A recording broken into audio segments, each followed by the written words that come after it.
All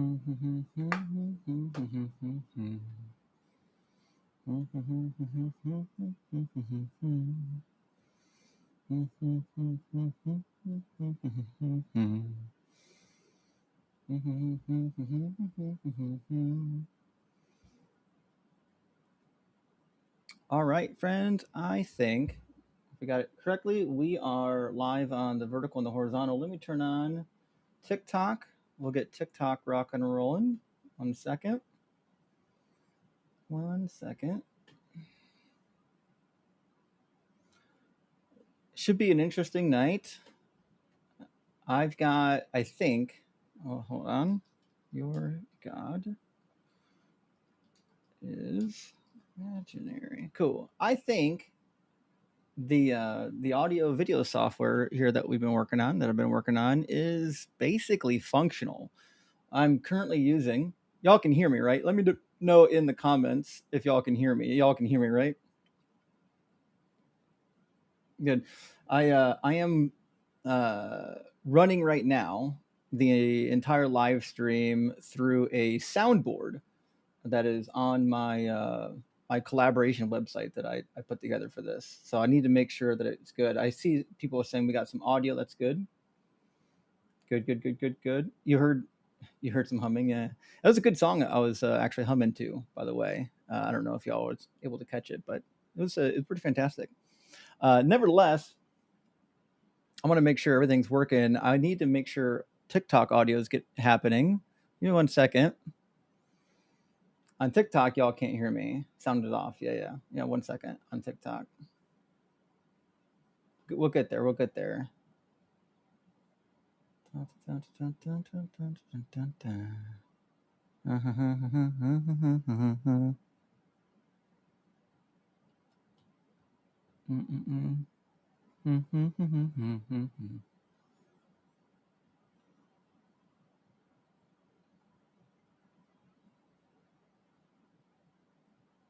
Okay. Let's see. We'll try one thing. Get rid of that. We're gonna add a channel.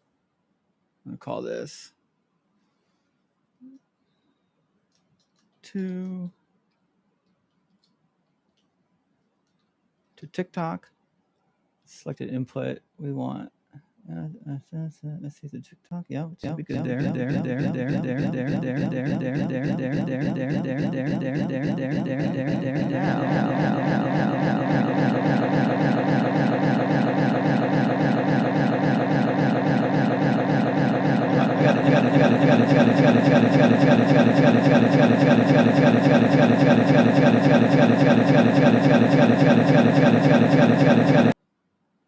OBS to mix.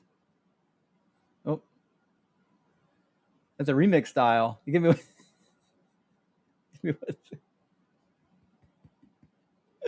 Try this again.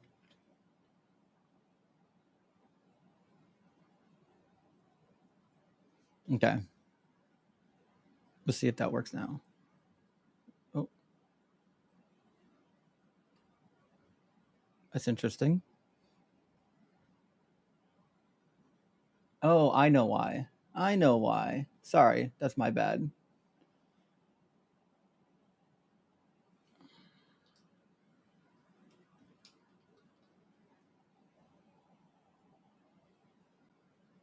That's better.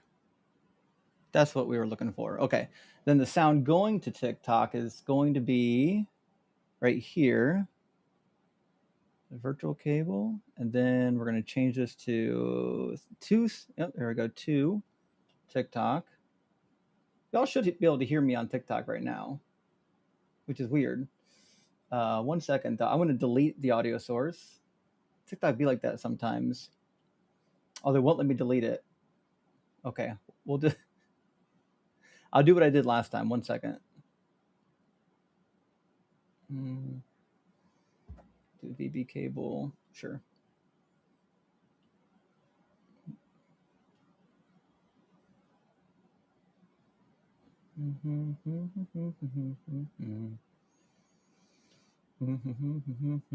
Can you all hear me now? It looks like it's working now. The weird thing about TikTok is sometimes like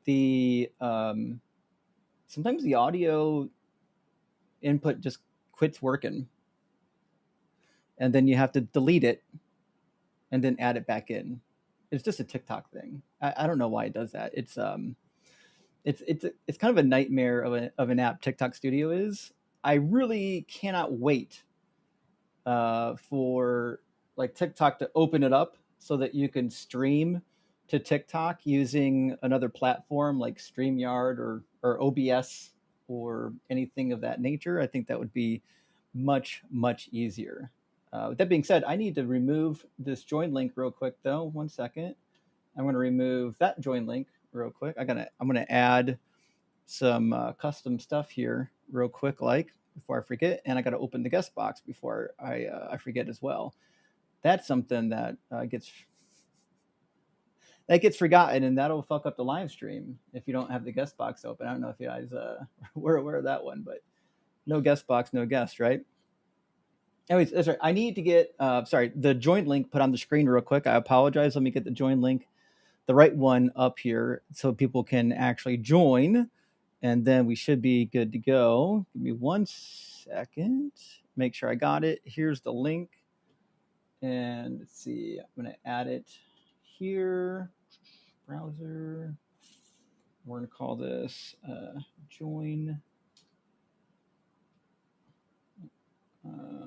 Join and boop, prompt.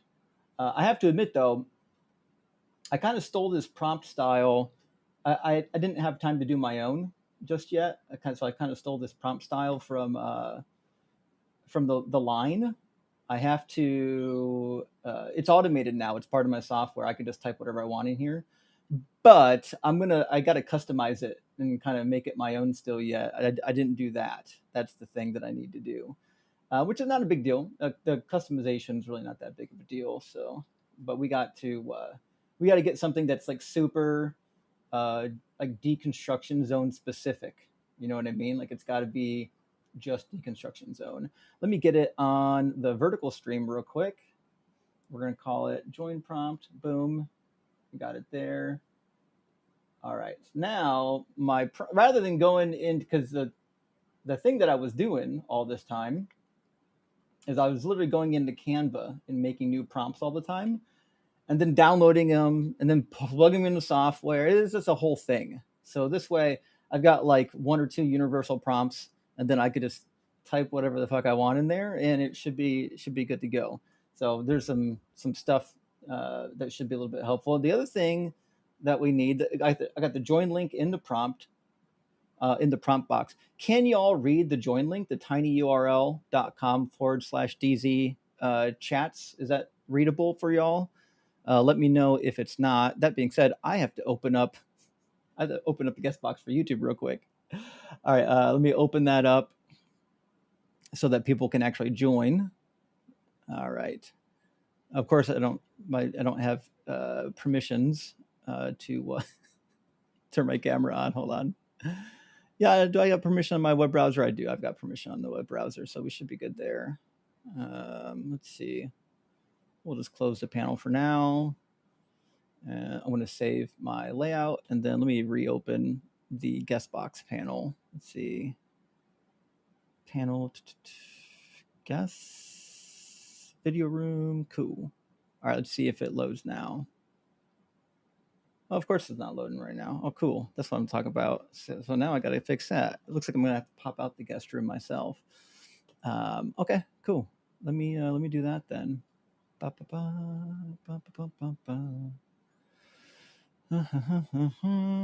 Let's see.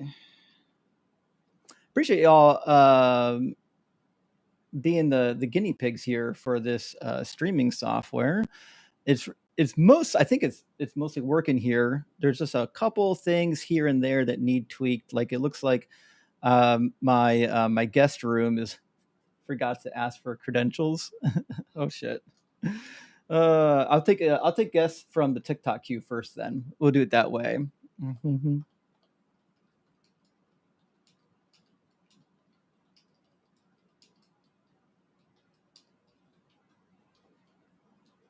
That's interesting. It was working earlier today. I assumed something pretty minor got tweaked. Sometimes when you change one thing, it fucks up another thing, and then before you know it, there's like this cascading effect. One thing's fixed and 10 things broken. You know what I mean? But we'll have it up and running here in a second. We do have TikTok at least, so let's bring in our first TikTok guest, and then we'll grab some super chats after that. We're gonna bring in G1.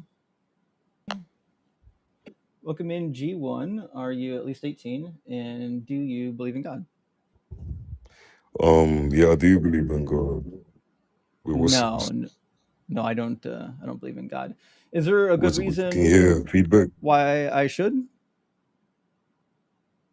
I can hear feedback, like I echoing. can't. You can hear me echoing. No, I can hear myself. I don't know if the audience can also hear me as well. Oh, you can hear yourself echoing. Oh, 1 second. The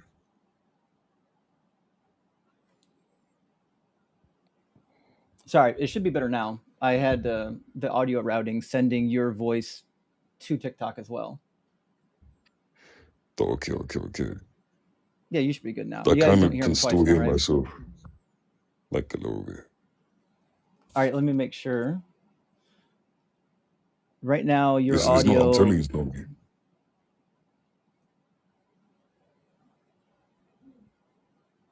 Oh, it's still echoing. The audience says, interesting. Wonder why it's still echoing. Your Yeah. audio should literally only be going to me right now. Um, what about now? If he talks, is he still echoing? Let me hear it. Yeah, I can hear myself. Oh, you can still hear yourself. Yeah, I can legit like. It's pretty Oh, annoying. you know what? Give me a second. Maybe try to embarrass someone else. Maybe it might be me. Try embarrassing someone else. All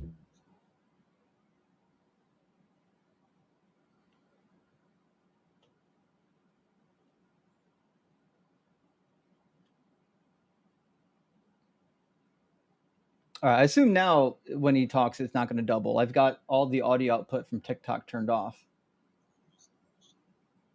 No, I know you're. Yeah, I know you're not. Yeah.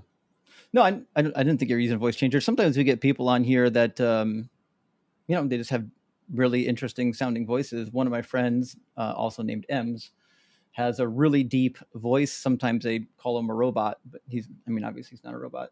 Nevertheless, so I trust that your voice is your voice. So, which particular God do you believe in?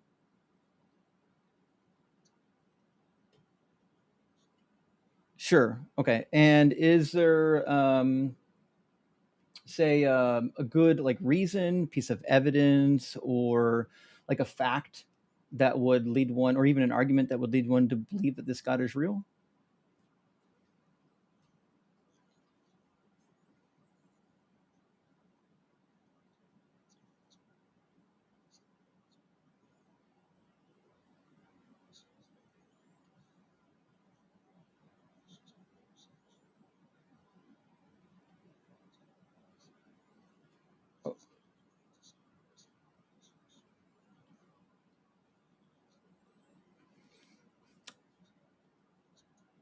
That is kind of the Yes, it is kind of the goal. Now, when we say prove, I don't know if I would use the word prove. I think evidence. Like if you have evidence, I think that would be good enough.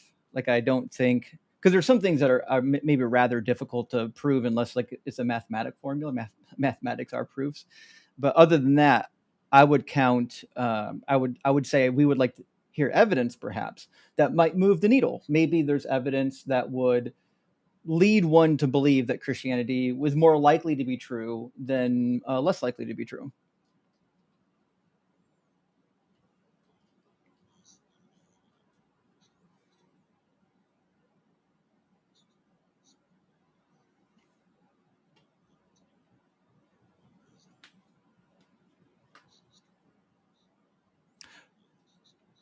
Yeah, I think that's fine.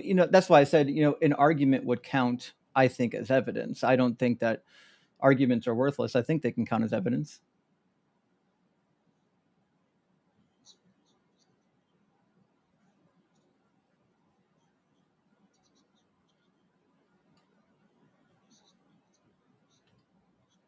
I mean, that is what we're doing. Yeah, you can give an argument for God. It could be a factual argument. It could be, so that'd be like evidentiary. It could be like metaphysical. Oh, sorry, they're saying on YouTube they can't hear you. 1 second. I apologize, YouTube. I apologize. That's on me. Let me make sure that the audio output is going to get routed. 1 second. 1 second. All right. Let's see. TikTok to the soundboard.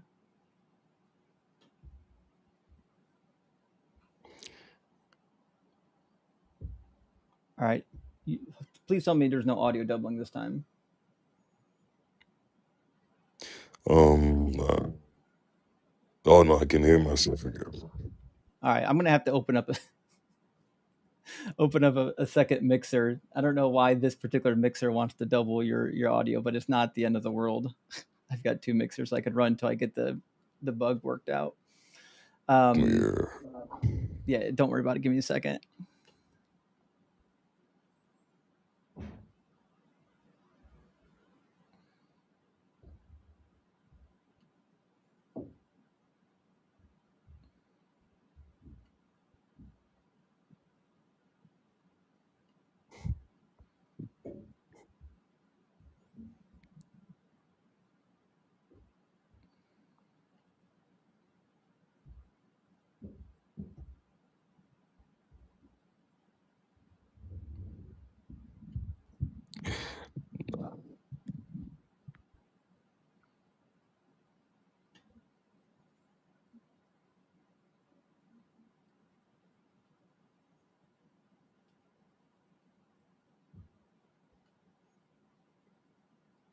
Okay, now your audio should go to a completely separate soundboard that should not at all go back to TikTok. Let me see if it works now.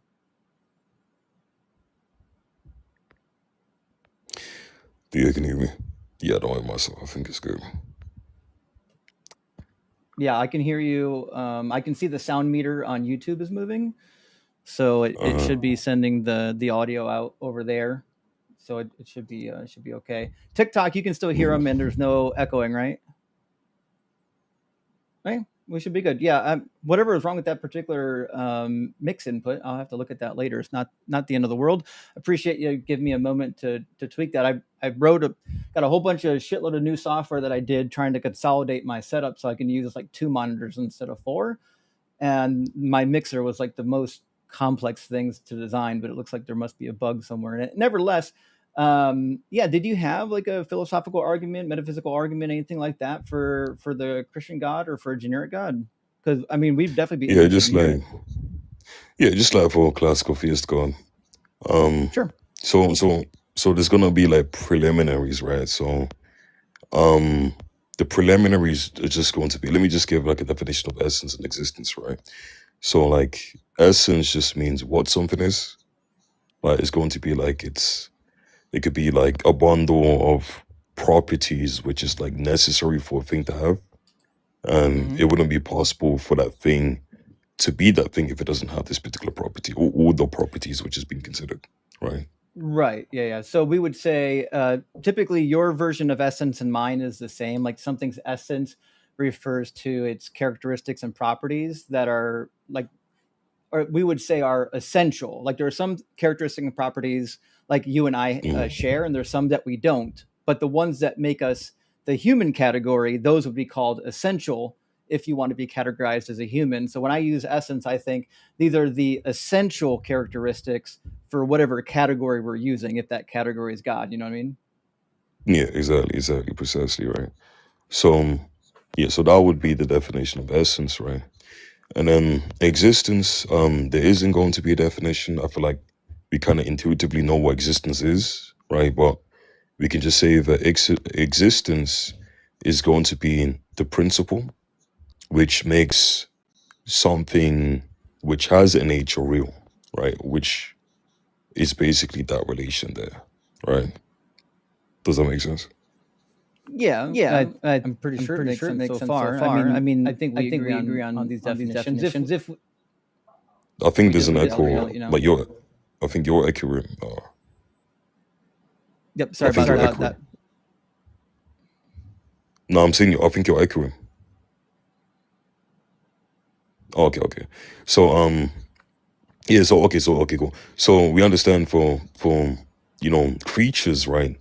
Their natures, right, what make them what they are, and the act of being, but what makes them real is going to be different. Because if their existence is something which, was like, let's say, like a property or predicate within the set of what makes them what they are, then it would mean that if they do have a nature, then they do exist, right? So it wouldn't be the case that this entity, right, cannot exist in some possible world. Like, for example, like a unicorn has a nature, right? Would you say? But it I doesn't mean, exist, right? as far as I can tell. Oh fuck! Hold on. Yeah. Sorry about that. I'm gonna delete one of these. As far as I can tell, I think you're like echoing. You're still echoing. I'm just gonna delete those channels altogether. Better.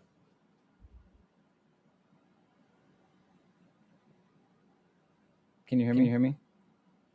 We can hear you. Just you're echoing. Like I'm not echoing. It's just I don't know why. What about now? Oh, we lost him. Still an echo. Is it about now? I just turned off the. I think I got two web pages open. Oh fuck! There it is.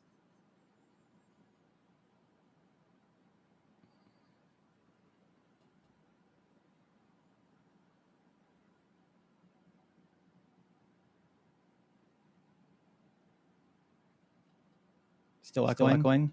Yep. All right. It should be not echoing now. Should be okay now. The shame we lost G1. My assumption is that he. Oh no, he's back. I think G1 just had a connection gap. Yeah. Welcome back, G1. Yeah, my bad. Yeah, I accidentally like swept. I don't know, something. With like TikTok sometimes glitches. Like sometimes I was trying to scroll up the messages and then it swept me out. But yeah. So what was the last thing that I said? I think Oh, it was about the unicorn. I think it's echoing again now.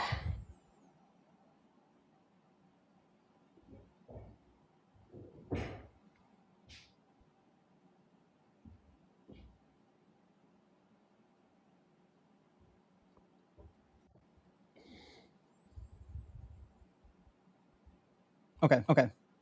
Should be good. I think we were talking about we defined essence. Yeah, you're still echoing. Echoing. I genuinely don't know. What do you? I genuinely don't know why you're echoing. It's so weird. I don't have this channel plugged into my soundboard at all. There should be no echoing. I'm literally directing my audio right at you. It's still echoing right now.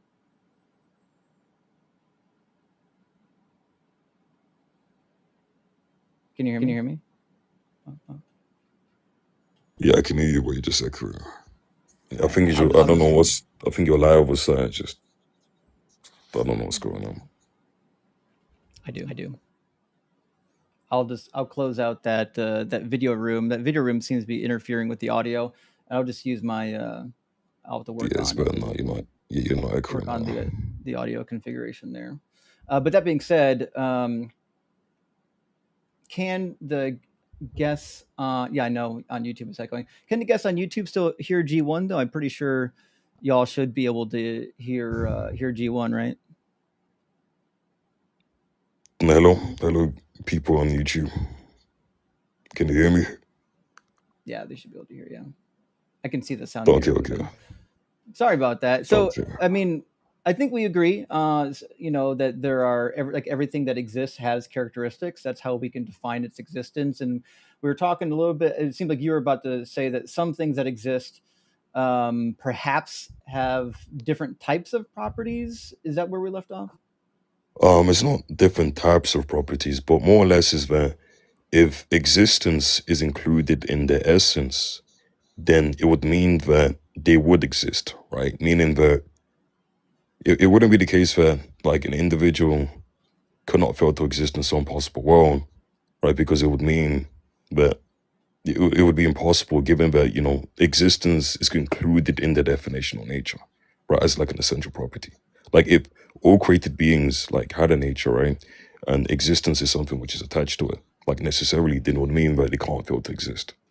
Like, does that make sense? Yeah, so I think the problem that we have though is the minute we define one of the characteristics as existence, like say this thing has the characteristic of existence, then I feel like it becomes circular if you're trying to prove that the thing does have existence. I feel like that's one of those properties that you have to, I don't know, like give evidence for before we can say that it does indeed exist for any given entity. The point is well, it's not. In fact, the point isn't that existence is going to be a property which like is in this in the natures of things, right? That's not the point. In fact, it's the opposite. That if we can recognize that things have a nature, right, and existence isn't going to be included in that set, then it means that existence isn't going to be essential to what makes them what they are. You get what I'm saying? So my understanding is if we're talking about property sets of things that exist, Mm. it seems just like trivially true that things that exist have the property of existence. No, well, I don't think exist. Well, is either existence is going to be accidental, right, or is going to be essential, right? But if there's the case that these things are contingent, right, then it would mean that existence here would be treated as an accident, right? Meaning that it is possible for these things not to exist. But if existence is being treated as essential, right, then it cannot be the case that these things which do have this property of existence can fail to exist in some possible world, because that would be like metaphysically impossible. So are you running like a mixed argument from the ontological and the contingent argument as one, or what are we doing here? No, no, I'm not giving like an ontological. You could probably say like it's a variation of a contingent argument, but the contingency is being analyzed, right? Because when we say like an object is contingent, right, then it means that it exists, but it can fail to exist, right? And I'm saying there's going to be a reason for that.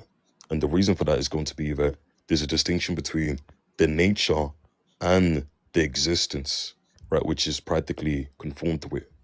And the conformity is going to be contributed in relation to like an efficient cause, which grounds the existence of the contingent thing.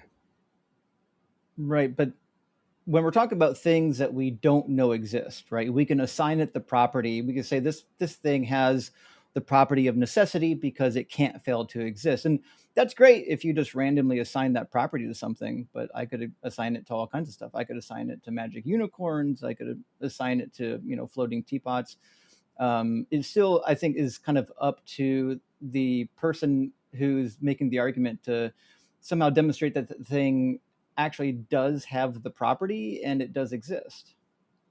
Yeah, but the point is, we're not saying, look, just saying something exists doesn't mean it exists, right? Because existence is going to be something which is apart from my saying. Existence, right, is going to be something which we come to know, right, via like, sense data, right?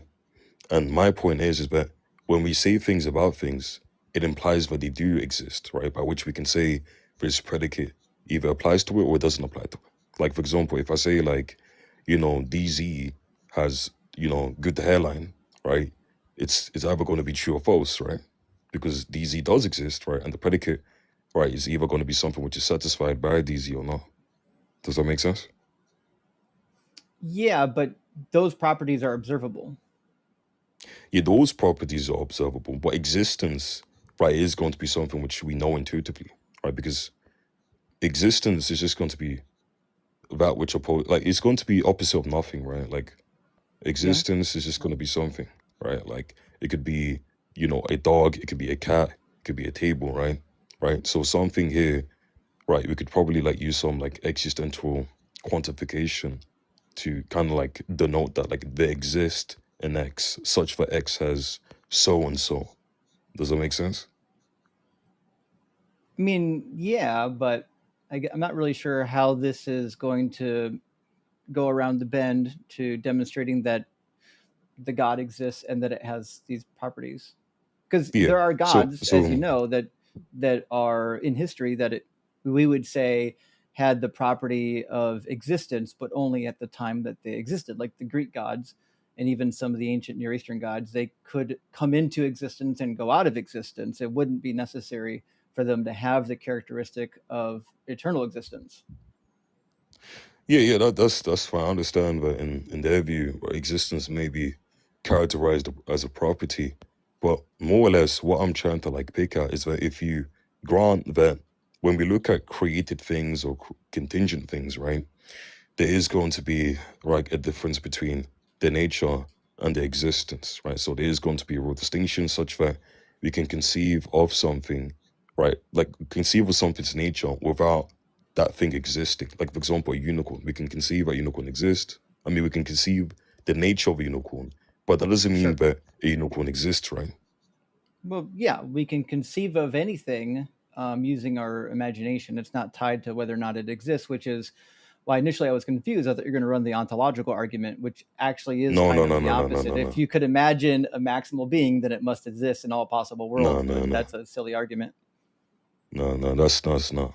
So yeah, so okay, beautiful. So if you grant that there is going to be a difference between like, existence and nature, right? When we're speaking about like created entities, right? Then it means that there needs to be something which accounts, right, for this relation being combined. Because if we have a world, for example, where no beings exist, right? So these contingent beings don't exist in this world and there's only possible beings, right? There needs to be something which guarantees its possibility, right? Which has to be something necessary What do you because mean by when we see guarantees its possibility? when I mean like guarantees that it's possible, like it means that it has to be possible for it to exist in some world, right? Because if we have a world where there's only possible things, right, then there's nothing in that world which can actually guarantee any possible thing as well as itself to exist, right? Which would mean that that world itself would be an impossible world, which makes no sense.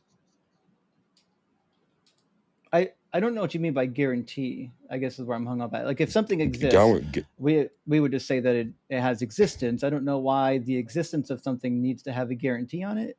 Maybe I'm not is understanding you because correctly, but it doesn't make sense to me. when we see something that's possible, what does it mean? It means that one, it's not a contradiction, and two, it can exist, right? When Yeah, we're I speaking mean, about like things, I think there's two possibilities, right? There's like logical possibilities, and then there's, I would say, like physical possibilities, something that we would say is possible according to what we know about science. Like it's possible for, for certain types of stars to exist with like an infinite, nearly infinite amount of density, right? But it wouldn't be possible, according to the laws of physics, as far as we can tell, to have one that has like the density of styrofoam, right? I think so. When we talk about possibility, those are the two categories I would lump it into. yeah. So that's why I made a very precise restriction about what's being spoken about here. We're speaking about like real things or things that can be like concrete, such that they can exist independently of the mind. So possible beings is what's being analyzed here. So what I'm saying is that when we say something is possible, but it could exist, right, then it means that it can exist in some world. And if it can exist in some world, then there needs to be something which is actual to provide or guarantee that existence. That's the I point that don't I'm making now. I don't know what that means, right? If something is possible to exist, I don't know why you would need anything to guarantee that thing's existence. Because possibility, because when we look, because there's two aspects of possibility. When you say, when we look at, like, when we look at things, for example, right? We could say unicorns is possible for unicorns to exist because there isn't any contradiction. Do you agree? I would say it's logically possible for unicorns to exist, but I think there are Exactly. some physical constraints. Yeah. Yeah. So okay. So it's logically possible for unicorns to exist. There may be Uh-huh. some physical constraints, but it is going to be logically possible, right? But given that Right. it's logically possible and it isn't going to be contradictory, then it's possible for it to exist I because I logical mean, modality is going to be something which constrains like metaphysical modality as well. we agree, right? Something that has the possibility of existing has the possibility of existing. I'm not sure we need much more No, no, than I'm that, not right? saying no, no, no. I'm not just saying for something that has the possibility of existing, has the possibility of existing. I'm saying that when we say that something is possible, we can view it in two respects. In one respect, we're just saying that it isn't a contradiction. So when we analyze like the concept of this thing, right, there isn't going to be any contradiction there. But that isn't sufficient for it to exist just because it's intrinsically possible, right? Well, well, I agree. Yeah, just because something's logically possible, I wouldn't say that it then guarantees its existence. Okay, so what guarantees its existence can't be the concepts itself or the nature of the thing itself. It would have to be something which is extrinsic to the nature itself, right? And that's going to be What extrinsic possibility. What do you mean by intrinsic? So my understanding of something that Ext- like an intrinsic property to me just means something that is by default the case. How are you using it? I'm not talking. No, I'm saying intrinsic possibility and extrinsic possibility. There's a distinction there. So when we're saying What's your something is how are you intrinsically using the possible, words? what intrinsic and extrinsic? Intrinsic is going to be something that's being considered in the thing itself, right? Or with the thing, right, without any relation to something else. And extrinsic possibility is going to have a relation to something outside of itself that's being considered. Okay, so let me make sure I understand. These are new definitions for me. The concept of intrinsic and extrinsic describe whether the value, cause, or origin of something comes from within an object or if it from outside. Okay, so you're just saying a property of something is No, no, it's not. intrinsic. It's not like a property. No, it's not a property. Look, let me give an example with Well, the ontological argument. value, Look, cause, let or me give. origin. No, no, no, that's not what I mean. Look, remember earlier you were speaking about the ontological argument, right? And you thought I was going to run it. Yeah. In fact, I believe that the ontological argument, right, commits something which is fallacious, such that um, it's conflating between parasitic reference, right? No, parasitic constitution, as well as constitution regarding to like the commitments of the individual. Like for example, when we say like, oh, God exists, right? Then of course that's going to be within the commitments of a Christian belief, right? But when someone says, oh yeah, you believe God exists, that doesn't mean I'm committed to believe that God exists. There's a distinction being there because the way in which you're understanding the sentence is different from the way in which I'm understanding the sentence. And Frege makes the point that when we say something is like good or perfect or it's possible, all of this type of stuff, right? It's not sufficient for it to exist just because it's possible. You get what I'm saying?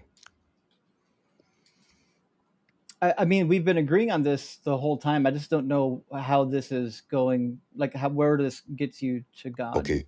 So my point Yeah. is if the sufficiency for it to exist isn't going to be that it's the sufficiency for it to exist isn't that it is just possible such that there's no contradiction.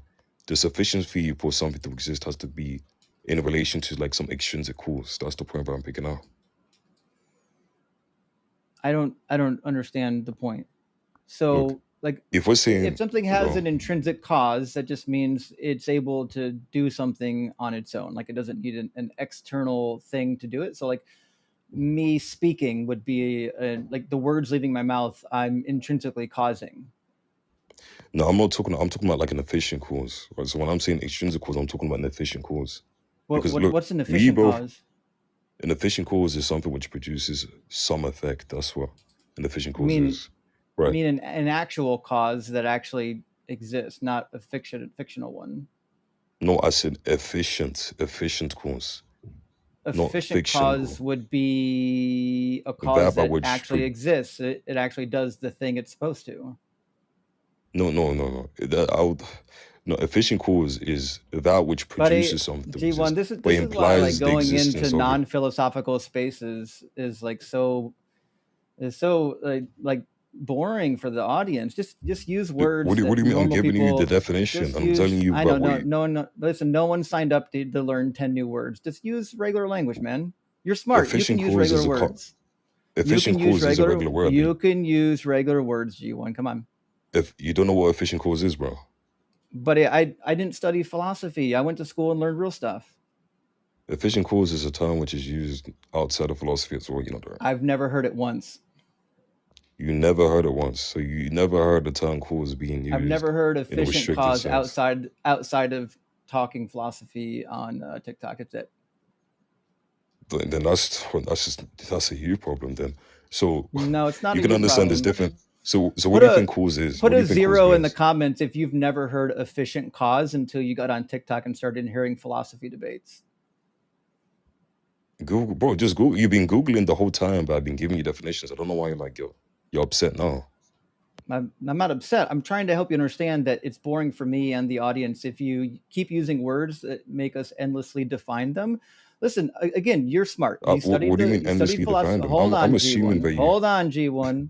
You're smart enough to know that not everyone here studied whatever you studied. If you can't use normal people words to communicate it, that just means one of two things. Either you don't care about the audience, or number two, you just want to sound smart. And it's great to just sound smart, but the reality is we want the audience to follow the discussion. This is not just about me and you. Mm, I want the mm, audience to see what's happening, which means mm-hmm. every time we have to stop to define a word, Okay, they're not just going to okay. remember it right away. They're 5 minutes from now they're going to forget that word. Mm, Oh, what the fuck was that again? They didn't come here for a test. Just use normal okay, people okay. words and we'll get through it. Okay. Oh, maybe number three. I assumed that you knew the literature and the terms Why? which is contained within the literature. Yeah, because you said ontological argument and it uses these senses in the literature itself. So I assumed that you know these basic terms, but it seems like you don't know these basic terms. No, I Don't know the arguments because people get on TikTok and use them, and eventually you learn the names of them. But no, I didn't. I didn't study the literature at all.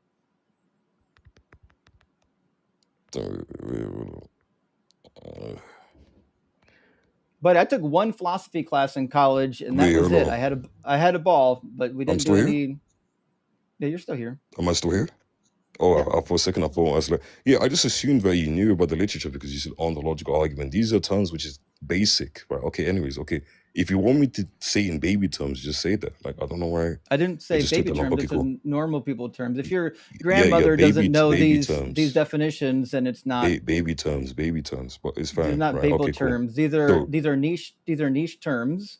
Like if you so you know didn't what study ontological? So, philosophy, you wouldn't know these words. Just like if I started using, I got a background in electrical engineering. If I just started talking about fucking coulombs and electrical engineering measurements, are you going to know what I'm talking about? No, it's ridiculous to wait, expect so do you everyone to think? know the niche words from whatever the thing is that you studied. Just use normal people words.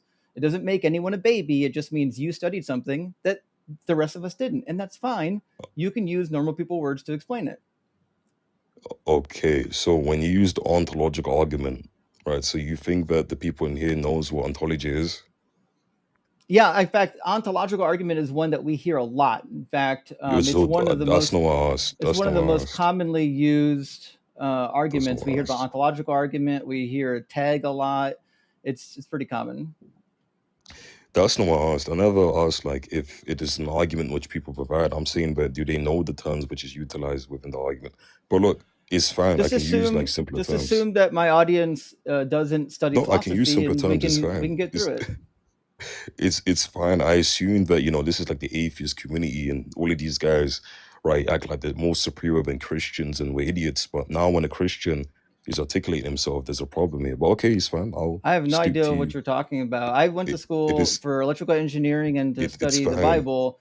So I know niche words related to those two fields. I don't know niche words related to your field. And the fun thing is, I don't need to know any philosophy to know that Christianity is not true. That's Look, just dead on I arrival. can break it down. I'm not saying I can't break it down. Let me break it down to you. Look, Go okay, for it. I did it.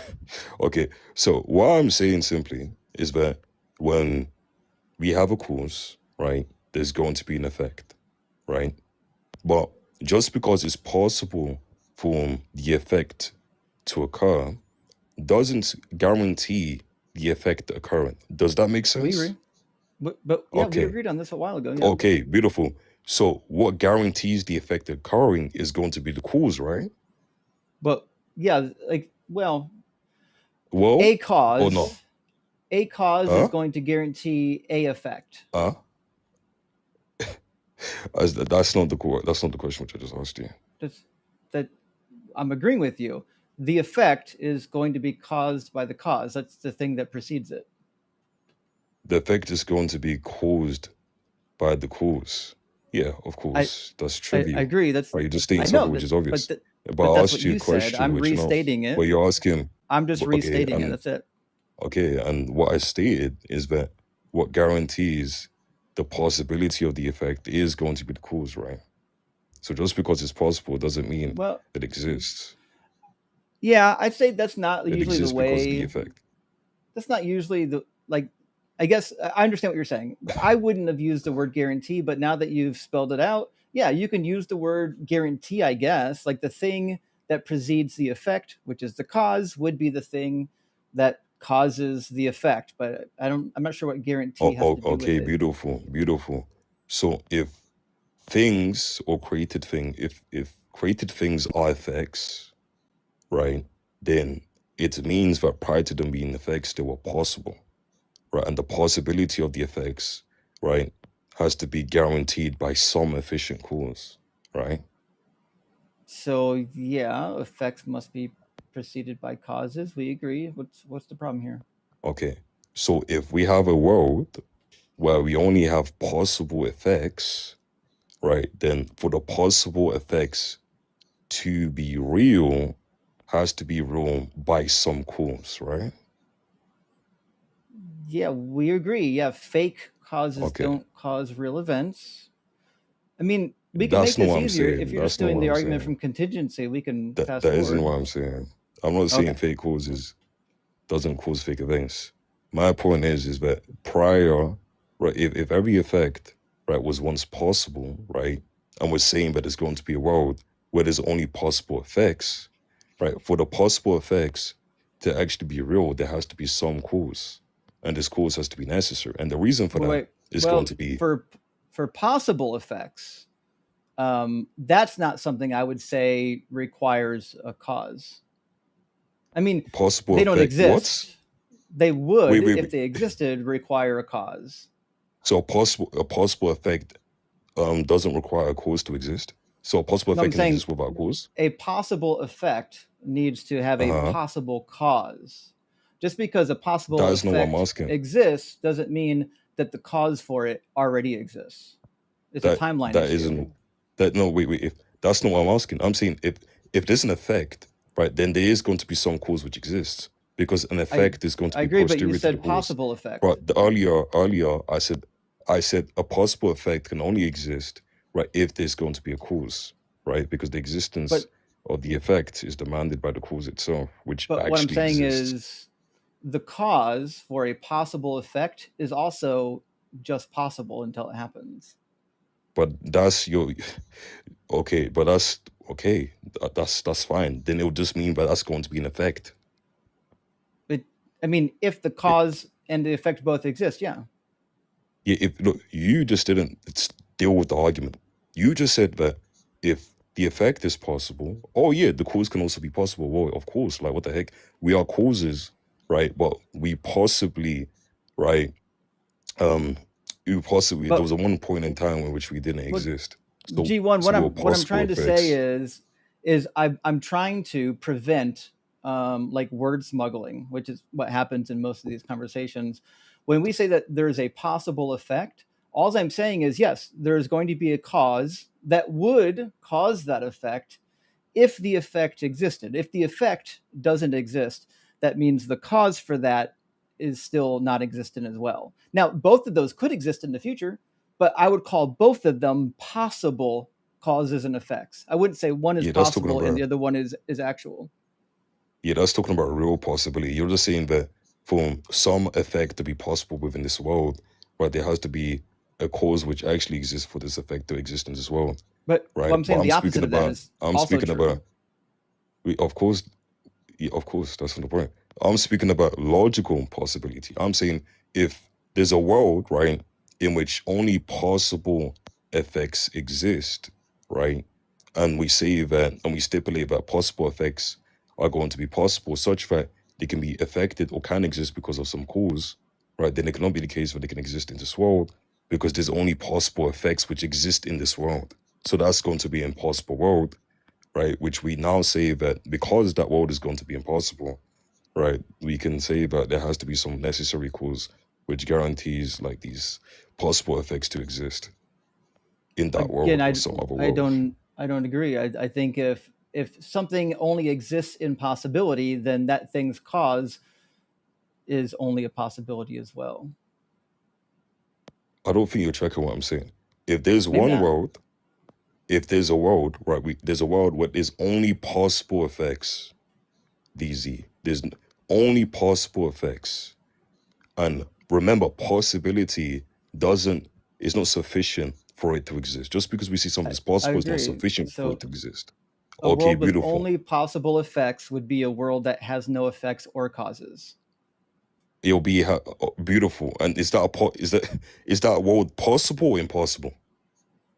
By definition, you said it's possible. So a No, possible no, I'm effect saying that's an with impossible possible world. I'm saying there's a causes is a contradiction. possible world. I'm saying there's a contradiction. I'm saying, is that In possible or what? impossible?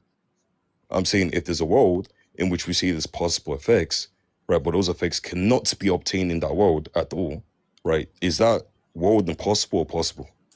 You mean, is there a world that has only possible effects, no actual effects? I mean, that would just be a world that doesn't exist because you would need cause and effect for anything to exist. That's like the whole idea of existence. Oh, well, congratulations, bro. So now you figured it out. So that's the whole This point. is So this is like if you really agree, if you, like did you just really not, scraping the bottom of the barrel here. What? did you just not, How does this get to anything necessary? I have no idea where necessary is because coming in at. because the whole point is if we're saying that the world in which only possible effects, right, are in this world, right, and they can't exist in that world, then it is going to be an impossible world, which would mean that there has to be something necessary and not possible, right, which allows those possible things to exist in that world That's where or I any don't see other the world. connection. I don't see the connection. What? I think a possible um, a possible effect obviously must be preceded by a cause, but I wouldn't cause the thing. I wouldn't call that thing necessary, So it is so that okay. So those possible effects in that world, there's only possible things in that world, right? which Possible means effects in there that world. are only possible effects in that world or possible Yeah, if causes. there's only possible effects in the world, can those possible effects exist in that world? Like really? Can they We really just exist? said possible effects. If there's no actual effects, would be a world without causation. So I don't think you understand what I'm saying. it'd be a static world. Like logically, it'd just be a static world. But from like a physics point of view, it seems absurd because you probably need time to exist. No, when we stipulate a world, right? Right, there's going to be a thing, something which exists in that world, We right? agree a world it can't be Okay, nothing. s- okay, beautiful. So, so when we're saying there's a world, there's a domain, and we're saying there's going to be possible effects, right? But these possible effects don't exist in that world. If the possible effects don't exist in that world, right, and they can't exist in that world, right, because of no cause, right, because those causes are also going to be possible, right, then those possible effects can never exist in that world. It's going to be an impossible world. That's my point. But I mean, I don't see where this is getting us. We already agree. If you have a world that only has possible effects and no actual effects, then that's a world that also has no actual causes. And without causes and effects, it That seems isn't like what you've I'm got saying. That is a world that doesn't actually exist. no, that isn't what I'm saying. I'm not. That's what I'm saying. I'm saying there's no cause. There's no kind. Look, the point. Oh my goodness. The point is, if And there's only possible effects in that world, the weird right? Is like it possible for those word effects games people have to engage in to try to like talk God into existence is wild. with these here? If you're not tracking, it's not my problem. Like, do you want me to write it down for you? Sure, yeah. Give me P1. Okay, so let me I got a just ensure notepad that there's something here. to We can we can get it going. Give me a second. mm,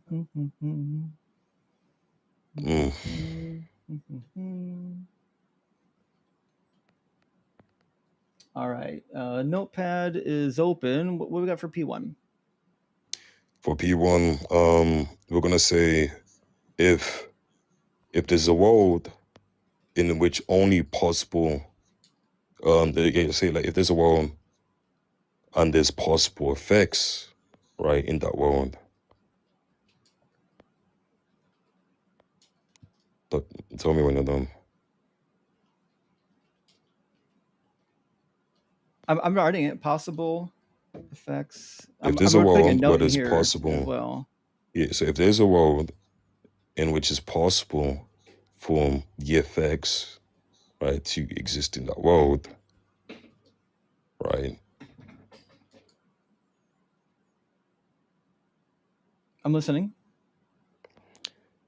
then it can exist. Okay, so P1 is if there is a world where only possible effects exist, then what? No, I want to make it more precise. So I said if there's a possible world in which effects can exist, right, then that existence is owed to some cause. Okay, then, okay, so remember, if they can exist, then Yeah, if there's their a possible world in which the effects can exist in that world, existence must then have a cause. Are we good there? okay. Yeah, well, what did you write down? Oh, sorry. Let me put it on the vertical screen. I apologize. I put it on the horizontal. I forgot to put it on the vertical. That's on me. Let me get the notes up here. All right, now you should be able to see the notes. Yeah, if there's a world where only possible effects exist, then no, to change it. I said if there's a world, if I say if there's a possible world where only effects, I said yeah, I said if there's a, I said if there's a world where it's possible for effects to exist, right? Then that their existence would be owed to some cause. Okay, so let me make That's what I sure said. I'm hearing this. If there is a possible world Well, where effects can exist, did I hear you yeah, right? Then what? then the existence must have no. I said then the existence is due to some cause. That's what I put. If there's a possible world where effects can exist, then their existence must have a cause, right? Then the existence must have a cause. Yeah, I Then the mean, if existence you must have a have cause. Sure, if you have you can put effects, that. I we just wanna. agree you This need a say cause. due. This say just say due, and I don't want to use another modal to operate. Say Then what? the existence due to say say due. Say that then the existence is due to some cause. So you want me to get rid of must? Yeah, just write the things that I'm saying to you. Okay, so if there's a possible world where effects can exist, then their existence is due to a cause, or would we say possible cause? No, no, due to a cause, right? Well, these would both Right. be. Oh, never mind. Just go ahead. What's P2? Okay, and then we can say there is a possible world where effects can exist, right? Therefore, their existence is due to some cause.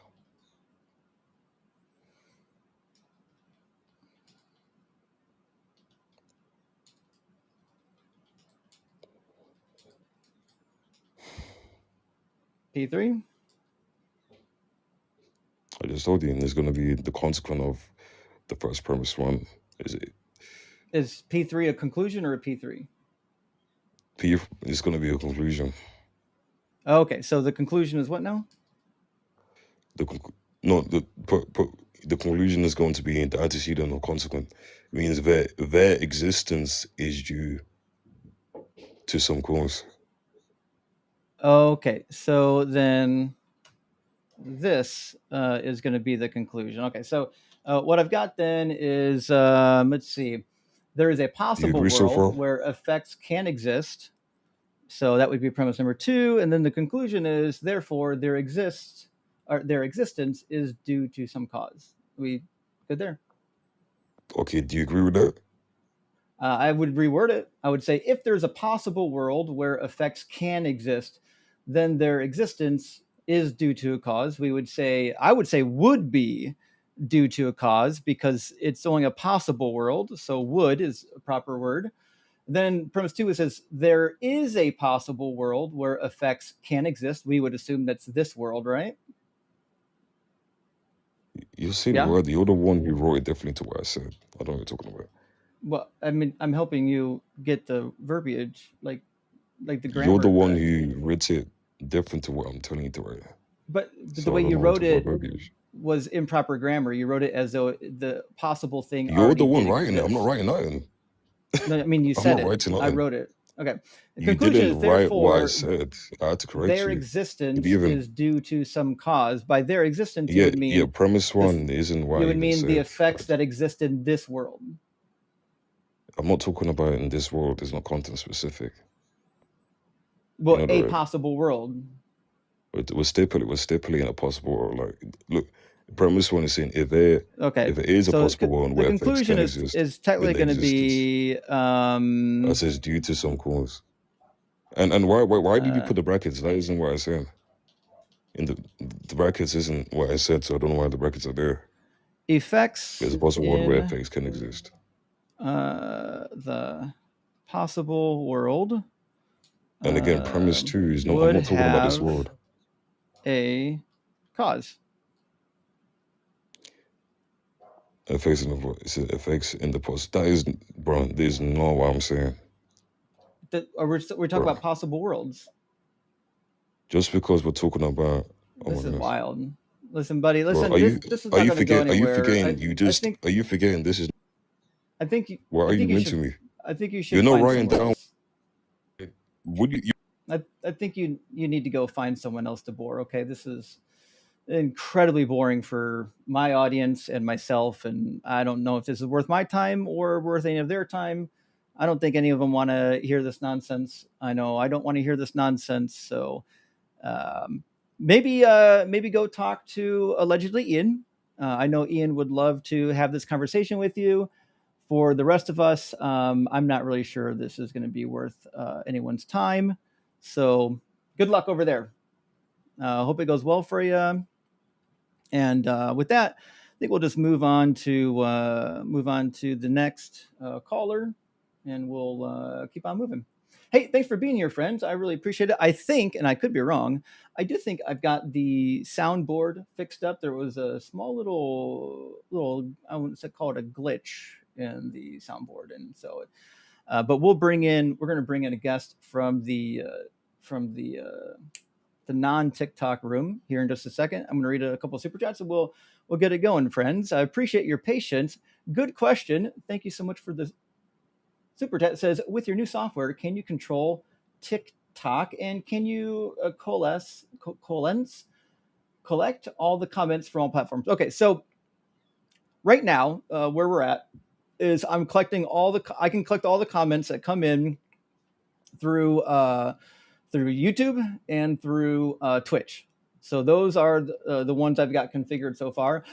I have not had time to get TikTok set up. TikTok's really stingy with who they allow access to their data. Like not anyone can just go and scrape data. It's not quite that easy. So I don't have TikTok added yet, but I'm going to be getting that added pretty soon so that we can scrape the TikTok data and get those comments all pulled into one thing. And because my service is a web service, it is dockable in OBS. You can dock all these things right inside of OBS, and it'll open with OBS. You don't have to open up your own thing every time. And that was the big issue prior was with like other programs like Social Stream Ninja. If you were docking your chats and OBS crashed, you'd lose all your chats, right? Because I'm saving all mine in a database on the cloud, so I never lose them. Also from Dr. Joe, good to see you. Dr. Joe says philosophy is mental masturbation. It should be done in private and involve others only with consent. I agree. To me, Dr. Joe, you know my view. I think these types of games with words are fun, but in the end, they're nonsensical. They don't get anywhere, and it's always just a game of smuggling. You know, what concept can I smuggle in by using a particular word that might have, say, a meaning that can be stretched or maneuvered a little bit? That just kind of seems to be the whole point behind this stuff. So. From Matter of Thought says the straw man of atheists calling Christians dumb because of the faith isn't true. Many Christians are very smart. Their faith is dumb. I don't know what you're talking about, Matter of Thought. That's not what a straw man, by the way, is. A straw man is when you give an argument, you attribute an argument to somebody that they didn't actually make, and then you attack that particular argument rather than the actual argument. That's what a straw man is. And I don't know what you're talking about. I didn't say that Christians were dumb. I was a Christian for a long time myself. I don't think that Christians are dumb. I think these arguments are dumb. ontological arguments, tag. These are all really dumb arguments. And Nikki, thank you for the $10 super chat. Pulling a LOL, you don't understand this word, doesn't make you look smarter. It's just obvious that you are invading non-philosophy spaces so that you feel intelligent over people who don't care. Yeah, pretty much nailed it. Listen, if you study a topic and you learn a bunch of niche words, congrats. I love it for you. But you're silly if you think everybody should just know what those words mean. We don't. We also don't care. James. Jay, hey, thanks for the super chat. W666, happy 4th, brother. Well, happy early 4th to you. Gabe for Justin, rock hard for Doug, Simple Web for Sharon, and Boner for Baphomet. I love it. Boner for Baphomet's good. I got Baphomet back on the shelf now. And I got some awesome fucking Kraken bottles back there. You see those? Carnage, aka Scissor Woman, found those for my birthday on Etsy, and they're fucking awesome. I can't wait to get some more Kraken and fill them up. Julie says, hi, Justin. What's your response to people who say Jesus' father is not Yahweh, or that the New Testament God is different from the Old Testament God? Well, these would be people that are non-Trinitarians. And to be sure, I actually would agree with them. I think, well, you have to throw the Gospel of John out. But I believe that most of the Gospels understood Jesus as being divine, but not actually God. Just like some of the Caesars were deified after their death. Quite a few people were deified after their death. And they were even called sons of God or sons of the gods, but it doesn't mean that they literally came from the gods. It's kind of a weird thing. And same thing with Jesus. Jesus wasn't technically the son of anybody, right? Calling Jesus the son of Yahweh when he didn't actually give him genetic material means that it's some sort of a metaphor. He's not a real son. And Unashamed Apostate, thank you for being a member for a year, watching from the foothills of Mount Hood National Forest tonight. The mountains are proof that Doug abides. Rock hard for Doug indeed, and is unmovable. All right, try moving a mountain, see what happens. Although you could, to be fair, you can dig through mountains. There's quite a few tunnels, navigation-wise, on the sea and land that do that. And also from Smack, great to see you tonight. I hope you're doing well. Says Serpent saying, you won't die is the original intent that God is parent exaggerating the dangers of their own good for their own good, and Serpent being like a cool uncle. No, you don't get pregnant from kissing. What's up? Why you make God a liar? So Smack, I actually agree with you. There's a lot of ways to read Genesis, especially the fall. I personally, the way I read Genesis with the serpent is that God's promise was kind of a warning. He didn't actually mean in the day that you eat of it, you'll die. Just like when he shows up to Abimelech, he says, Abimelech, you're a dead man, full well knowing that he's not a dead man. And Dr. Pizza says, even though we all know what he's going to say and what pretzels he will tie himself into a knot about, we have no audio on horizontal. I apologize. You guys should be okay now. I had to make a couple of modifications, but we got it set up and we should be all right. William Rogers, thank you for the 1234. Says the Pope just excommunicated the SSPX, a traditionalist group that rejects Vatican II. Many conservative Catholics are defending SXPX despite doctrine backing up the Pope. Conservative hypocrisy. I've never even heard of this. Hold on. SXPX. What is it? Society of St. Pius X. It's a fraternity. I've never heard of this. Okay. I'll have to read up on it. Thanks for letting me know. This is entirely new to me. This is not something I've heard at all. I'll have to check into this. I do love a good, insider fight. You know what I mean? When the religious people go and start fighting with themselves. That's always kind of a good time. It's fun, actually. Anyways, I have from Randy. Give me 1 second to find it. I saw it just a second ago. Also, Kurt says, Doug, please fix Justin's audio. Don't worry, Kurt. We got it. We got it. And Randy, congratulations to every 20 of these people who just received gifted memberships from Randy Wilson. Huge fucking W, Randy. Thank you so much for sending those out, for supporting the channel. And huge W. Let's get 20 W's, at least 200 W's in the chat for Randy. If you just received a gifted membership, which I have a list of the ones who did, hey, send a message to Randy with a huge thank you. Randy is an absolute rock star. And Texas Panhandler says, when I talk to Army generals about IT topics, I don't go out of my way to use a bunch of tech jargon just to make myself seem important. An effective and smart communicator just for their audience. That's the case. As an engineer, this is what we were told. Fuck, even when I was in seminary, when we had to give sermons, we were told the same shit. Don't use any of your theological school insider jargon. The audience doesn't know it. You don't sound smart. You just sound pretentious. And Game Master says, motherfucker gonna have all his meta just to present the kalam. That kind of what it feels like. The God is supposed to be obvious, right?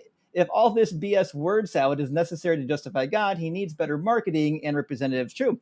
If you have to do all this, you have to learn all this nonsense to understand God's existence, fucking he failed. Um, or it failed. Flanker, hey, thanks for being a member, friend. It says the possibility of cause makes the efficient cause the possible cause of necessary effect. Agree. Bro, they think they sound so intelligent. We understand what you're saying. It's just navel glazing nonsense. Gazing. It is true. And I tried to point that out. I think the argument he was attempting to make is something akin to if you have a world with possible effects, then you have a world with actual causes, and it's just nonsense. And hey, and Chandri, thank you for the super chat. Did G1 actually say you wrote it and act as if it was a legit argument? Your patience, Justin, is beyond my comprehension. You know what? I wanted to give him the benefit of the doubt because he was being calm and not crashing out, but the argument was bad. And Zen, hey, thank you for the $20 super chat, friend. Happy super chat, or happy last super chat for now before we get our next guest in here. Happy 4th, my guru. Well, happy 4th to you. I Venmoed you a Trinitarian gift. I think I'll send all future gifts in this Trinitarian way. Love you, your work, and your ever expanding family of many beings. Rock hard for Doug. Well, thank you so much, Zen. I really appreciate that. And I see I got my notifications up right now. I've got one from you, from I won't say your name out loud, from Zen. Holy shit, for a trinity of $300. Huge fucking donation. Super appreciate that. Where's my soundboard? Hold on. I did design a new soundboard to rest inside of my thing. I forgot to actually set it up before the stream. Let me actually get it set up so I can use my sounds. I need to get a cable installed. I'll worry about that later. But thank you, Zen. I really appreciate that. During the next call, I'll get my soundboard hooked into the mixer, and we'll be able to hear the sounds on the mixer. Huge W to Zen. Fucking name. All right, we've got a couple people waiting to get in. I think first in line is Papo, although I see Papo in the guest box twice. I assume that wasn't on purpose. But I mean, we'll find out. Give me just a second to bring Papo in. All right, Papo should show up on screen here in just a second, hopefully, if I've got the right link set up. Give me 1 second to go to the scene, copy the link, and then double check that it's still the same. It's not still the same. There we go. We got the new link in there. Oh, let me clear the Oh, there we go. Papo should be on the screen now. Cool. You should be able to see Papo. Next question is whether or not you can hear Papo, and we'll find out right now. Papo, can you hear me? Can you hear me? Can you hear me? Yeah, I can hear you. Oh, okay. Let me turn these off. Well, 1 second. I just want to make sure the audience can hear you. For the audience, do you hear him once or twice? I'm hearing him twice.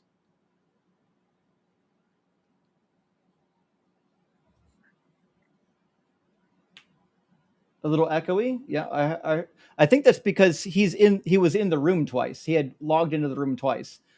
So let's see if it's better now, Papo. Can you hear me? I can hear Can you you hear right. me? I can hear you right now. Give me just a second to double check your audio setting. You got a microphone. Your output. Oh, I see the problem. The output didn't default to the right output. Let me send it to the right output. This is going to be, I guess. All right. What about now? Okay, how are you? That was good. How are you? I'm doing well. You're doing good? Yeah, it's still echoing for me.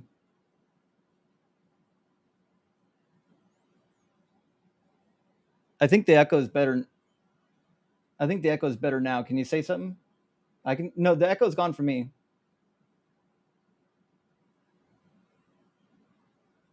No, I don't think there's an echo anymore. Just to be clear, can y'all hear Papo right now? Papo, say something. Okay.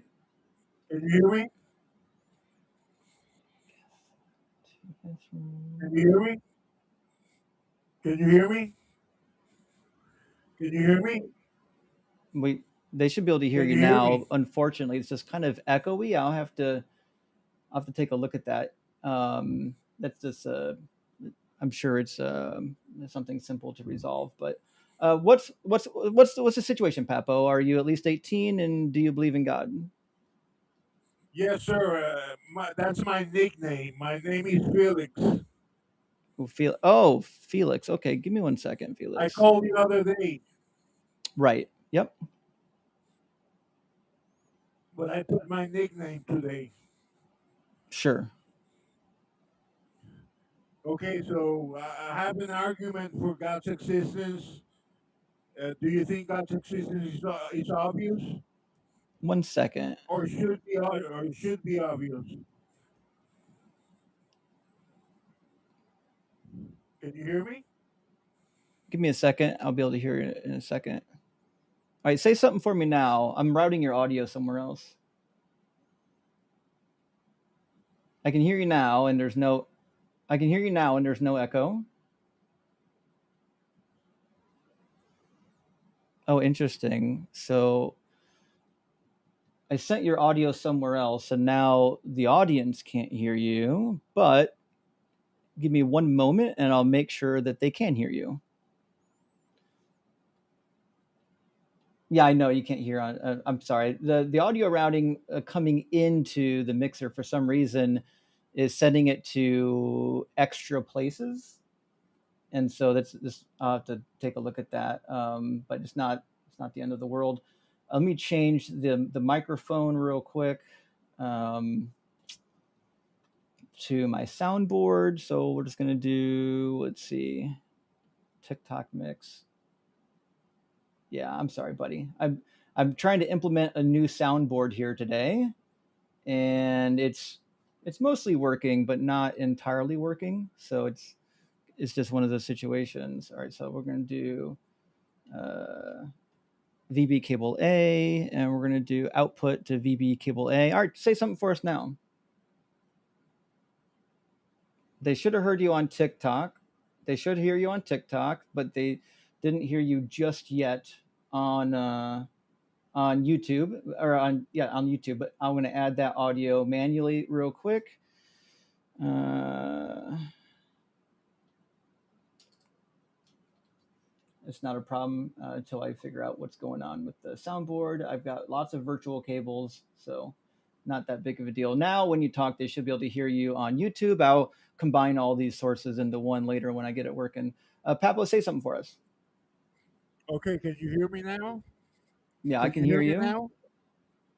Okay, can you hear me clearly? I can hear you Can you hear clearly. me I clearly? I can hear you Okay, clearly. I do. 1 second. I do have to add one thing. Sorry, friends. I forgot to re-add my microphone to TikTok when I did that. You should be able to hear me and the guest now. okay. Should I start? Yeah, yeah. Go ahead. So we talked yesterday, right? Or sorry, Wednesday. 2 days ago or yesterday, I don't remember. One day or 2 days ago. Sure. So Okay, what's your argument? okay. Do you think God should be obvious to everybody? I don't know what the word should means, but I would, if I was God, yes, I would make my existence obvious. I wouldn't make it like a guessing game. Okay, I'm going to make an obvious argument for God's existence. An obvious Okay, the argument. argument goes yes, for God's existence. Is it Okay, premise the based? argument, Would you like me to write down the premises? if you like, is really simple. It's really simple. If you like to write Okay. it, you can write it. I mean, I certainly don't mind writing it down. How about P number one?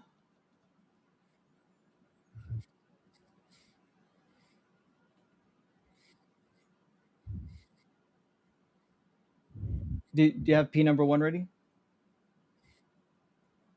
Okay, the universe is contingent, dependent.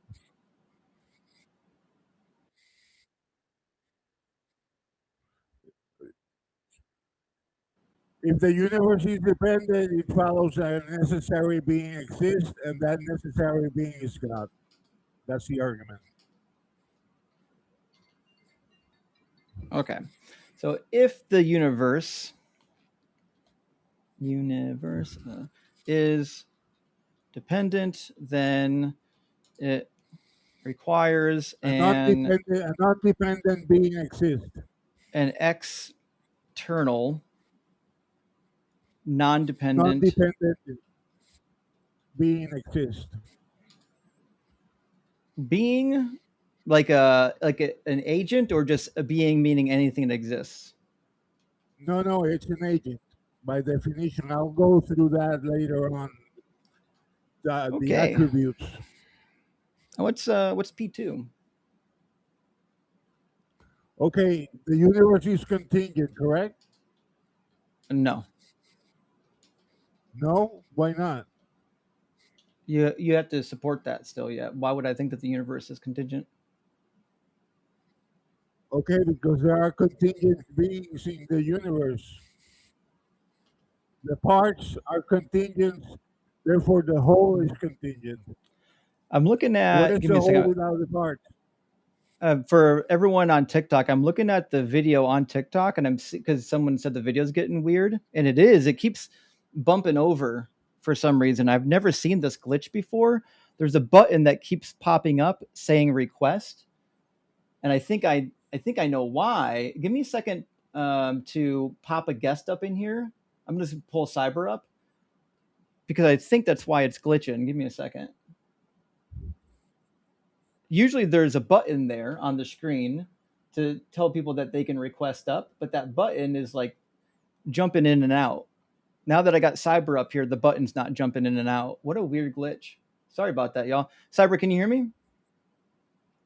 Oh, Can he's you hear he's me? still he's not connecting. Anyways, Are you the talking glitch to is me? gone now, right? I'll just have to.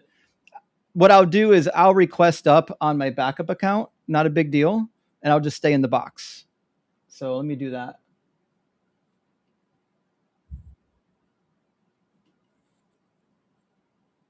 You let me know.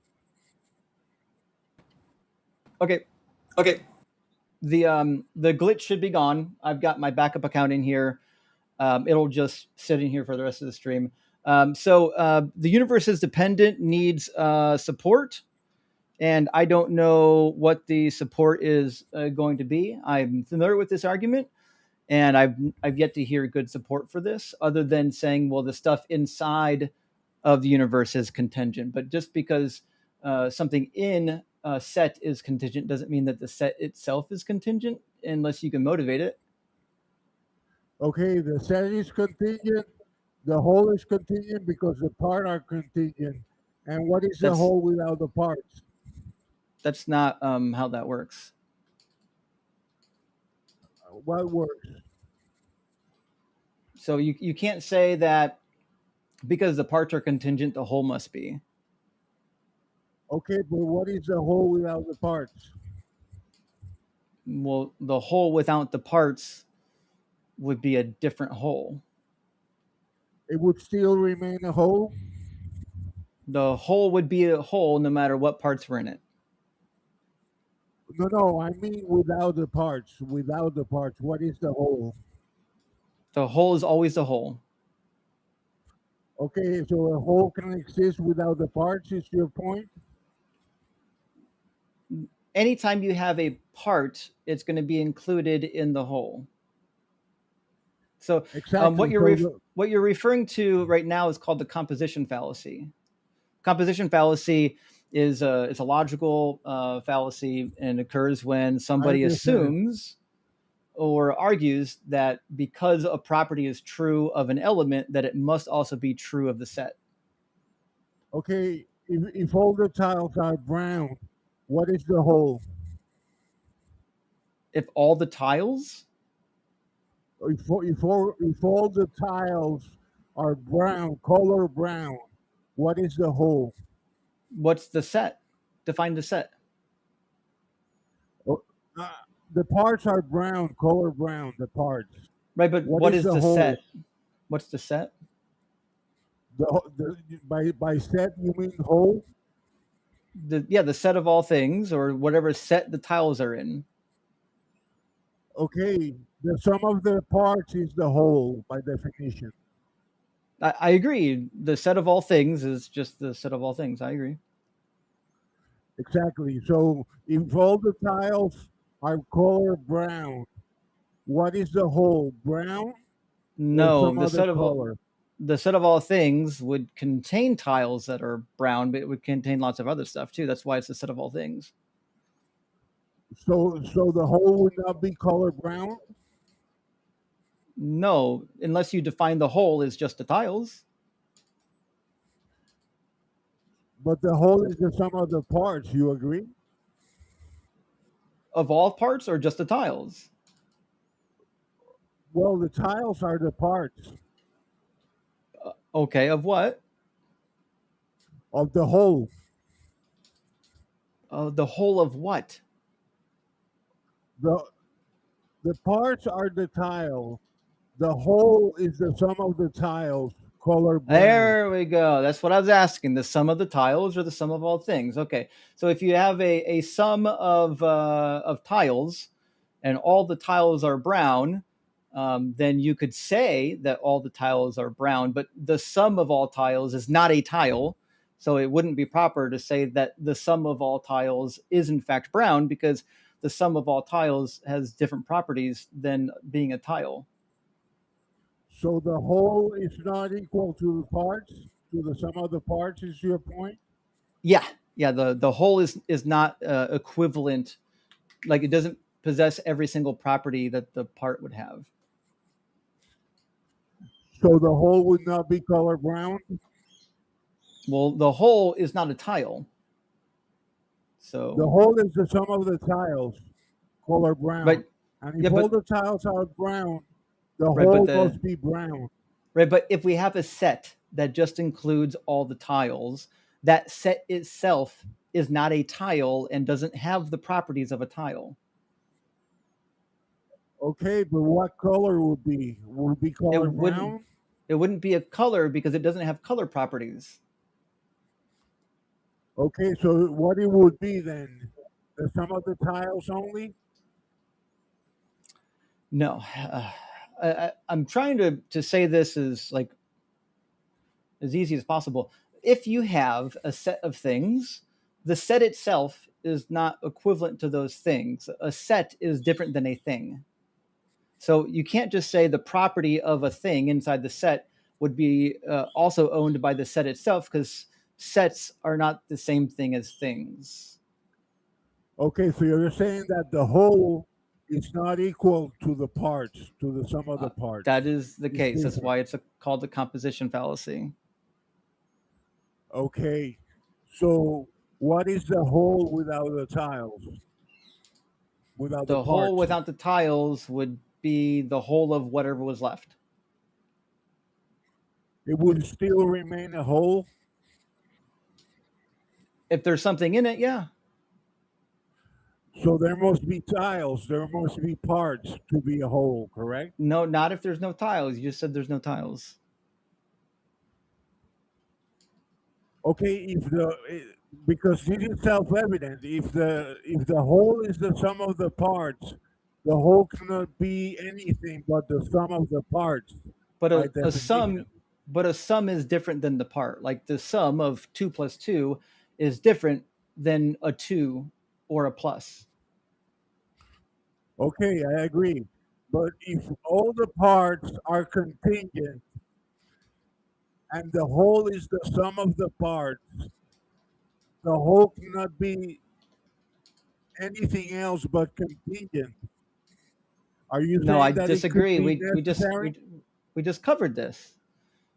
The whole, Are like you, the set of all things, doesn't take on the properties of the elements that it contains. okay, how many contingent beings would I need to have to prove a necessary being is required for that contingent being to exist? Well, I don't think a necessary like being is required for a contingency or a contingent being. By definition, it Listen, needs it. hey Papo, I remember talking to Yes. you. You're a really nice guy, but I don't think this is the right platform for you. Okay, my man. I think maybe you should check out some Discord philosophy chats and try there. Okay. Okay. Thank you very much, All right. Justin.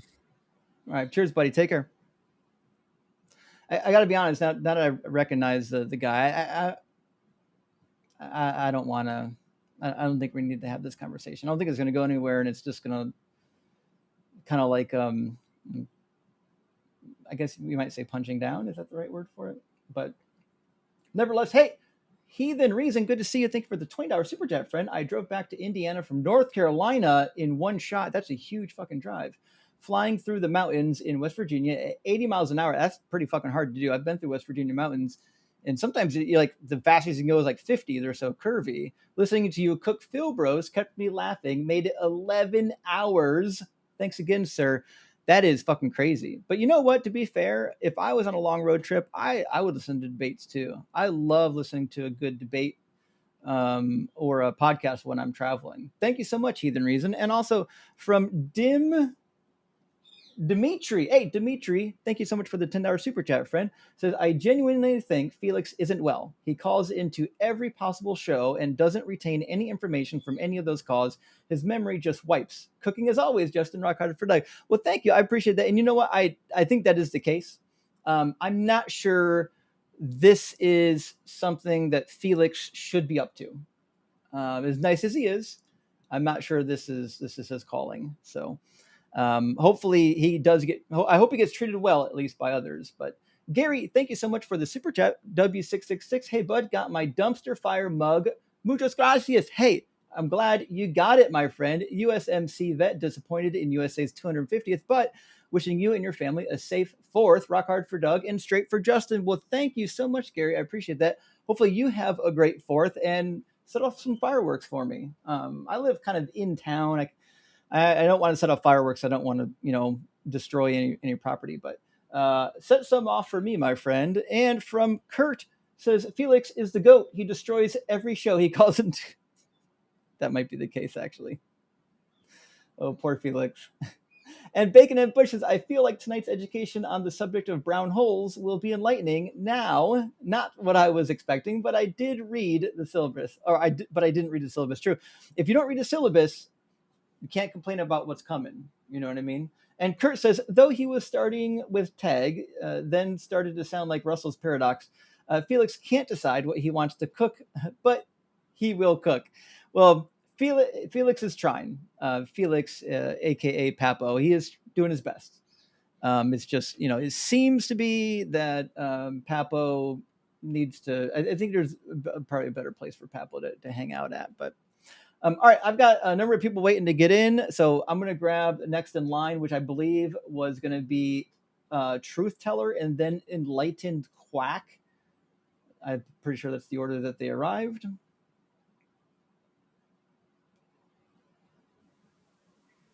Welcome in, Truth Teller 61. Are you at least 18 and do you believe in God?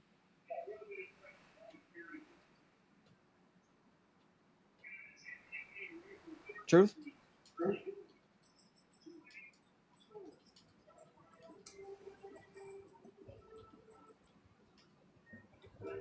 Truth?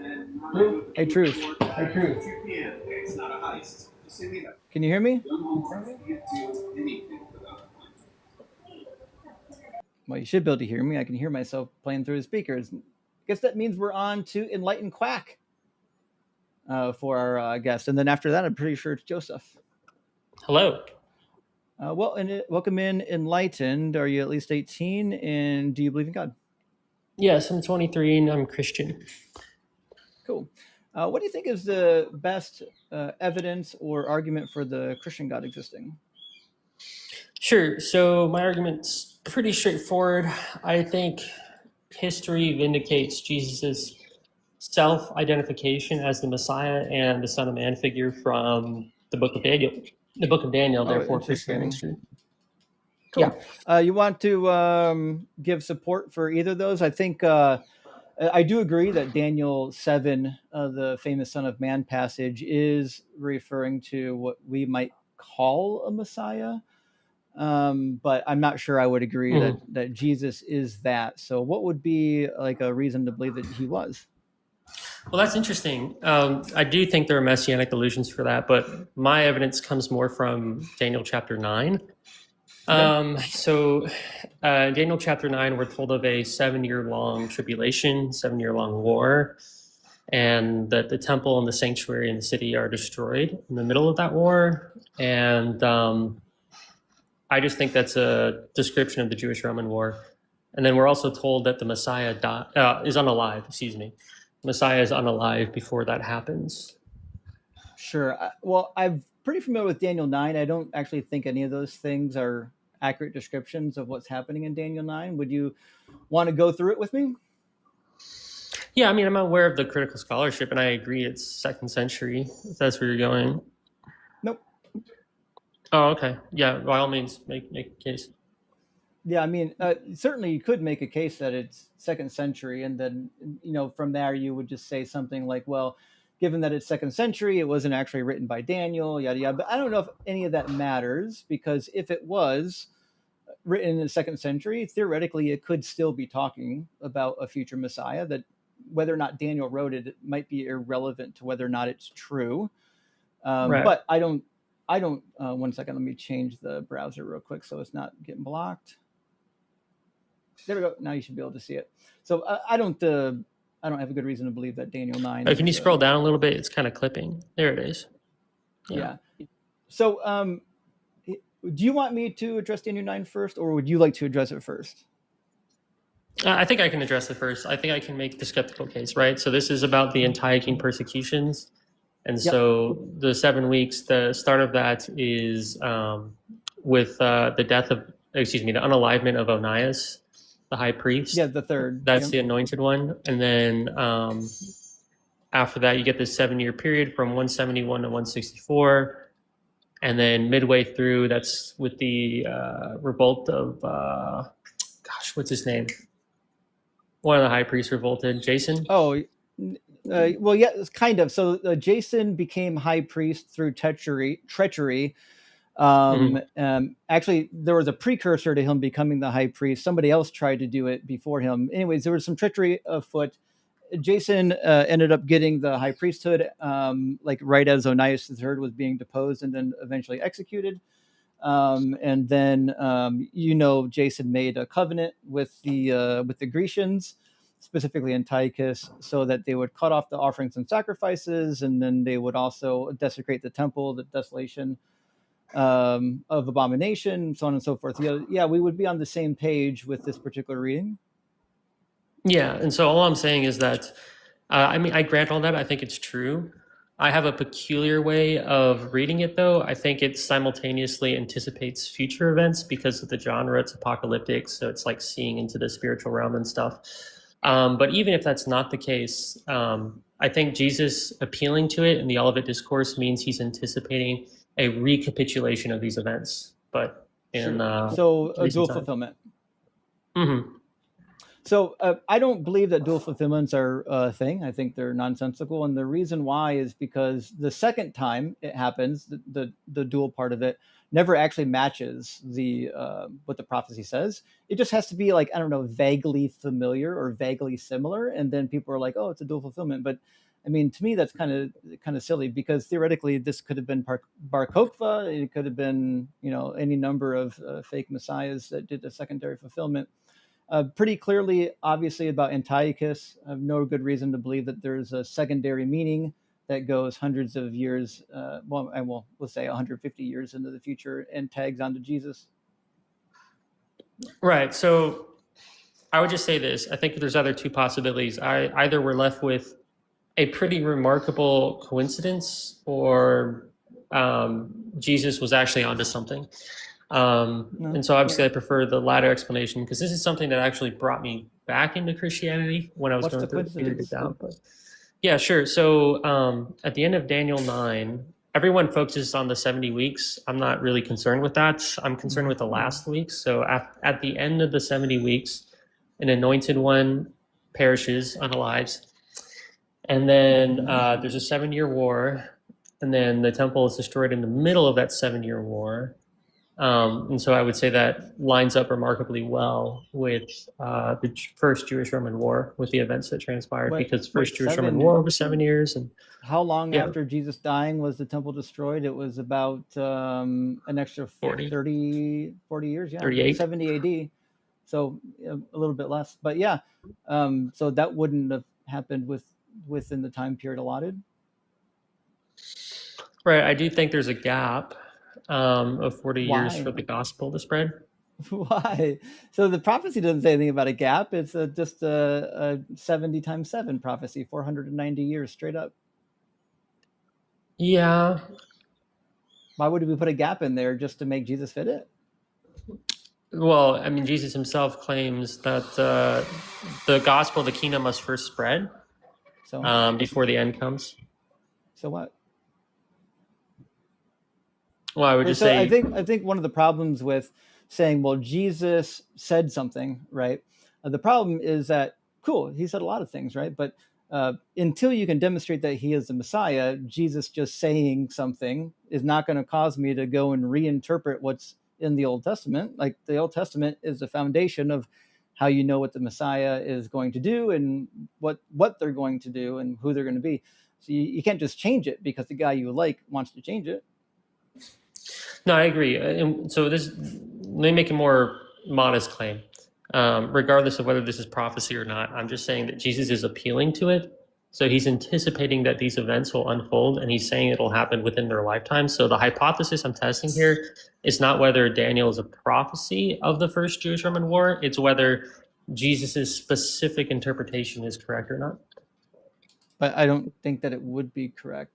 I have no reason to believe that it's correct. I have no reason to believe that it's going to happen a second time. As far as I can tell, it was scheduled to happen once. It didn't actually get completely fulfilled because, one, it was written mostly after the fact, and two, the thing that was supposed to happen after the time of writing didn't really come true, although there were some people during the Hasmonean dynasty that kind of thought that it did come true for a while until the Romans showed up. Yeah. I would just say it's still a remarkable coincidence that the events line up as neatly as they do. But they don't. You mean So besides the 40-year gap, but no, the there's a war bunch and the of stuff that temple? doesn't line up. No, I mean, I can show you all the stuff that doesn't line up. So Okay. it's pretty simple, right? So you've got 70 weeks. It says 70 weeks are decreed for your people and for your holy city to finish transgression, to put an end to sin, to atone for iniquity, to bring everlasting righteousness, to seal both vision and prophet, and to anoint a most holy place. So after 7 weeks, they're like, hey, you're going to anoint a most holy place. Most scholars, and you're already aware of it, would say that this is the temple, which was completed in 516, and then there was Joshua, the first high priest, and then it says, know therefore and understand from the time that the word went out, meaning it already went out, it's in the past, to the restore and rebuild Jerusalem in the time of an anointed prince, there shall be 7 weeks. Okay, but that has nothing to do with Jesus. Jesus didn't preside over any temple being built. It has nothing to do with that timeline. It says, and then for 62 weeks, it shall be built again with streets and a moat, but in troubled times. Yep, and we would agree. That seems to be pretty accurate. After the 62 weeks, an anointed one shall be cut off. Oh, that's another anointed one, right? So we got 2 anointed ones. And most scholars would say that the first one is going to be Joshua the high priest, and the second one, or it could be Zerubbabel as well, but Joshua the high priest seems the most likely. But the second one is, as you said, Onias the third. So there's actually 2 anointed people in this particular passage, which Jesus is only one. So there's so much in here that doesn't seem to make a whole lot of sense. And Jesus didn't wage any wars. There was no abomination of desolation during his time period. That happened much later under the Bar Kokhba revolt. Wait, you're saying the abomination of desolation that fits better with Bar Kokhba? Yeah, that's when they put another statue of a pagan god on what was left of the temple, essentially the Temple Mount. But during the invasion of Titus in 68 to 70, they didn't do any abomination of desolation. Well, I would have to read Josephus' words again, but I'm pretty sure they performed sacrifices to the Roman standards, which are considered gods. What they sacrifice? A pig? Titus did. Yeah. On the destroyed temple? No, it was before he destroyed it, before he tore it down. In the temple, Yeah. according to Josephus. I could be wrong, but I think so, yeah. I'm not familiar with that timeline. I'm not a Josephus scholar, but I'm not familiar with that particular event from Josephus. I can look it up, though. I've got Josephus on PDF, and we can see perhaps if it shows up, right? Yeah. All right. I got Josephus's complete works. Let me do a word search, and we're just going to say maybe pig or hog. I'm not sure what it's going to be listed as. Sometimes you have to go back and be like, okay, what the fuck was Winston thinking in like the 1700s when he translated this? Swine, maybe? Hog doesn't show up. What about swine? Swine does show up a number of times. Okay, it might be swine that we're looking for. There we go. And yeah, obviously during the first invasion, we got swine for the Maccabean period. Let me go later. The last mention of swine. Let's see, we got chapter 1, how the city of Jerusalem was taken and the temple pillaged by Antiochus. Okay, so that's still way back when. Let's see. The last mention of swine is going to be in book. Which book? Book number. I wish they had the headers on every page, but they don't. So this is going to be against Appian, book 2 is the last mention of swine, or really the only mention of swine outside of the Antiochian crisis. I must be misremembering. I'm trying to find. Yeah, I'm using AI to help me happens. find the reference. Yeah.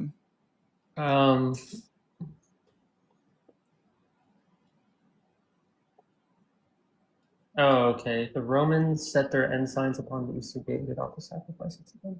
It's War 661. Let me see if I can find the reference, because AI does hallucinate.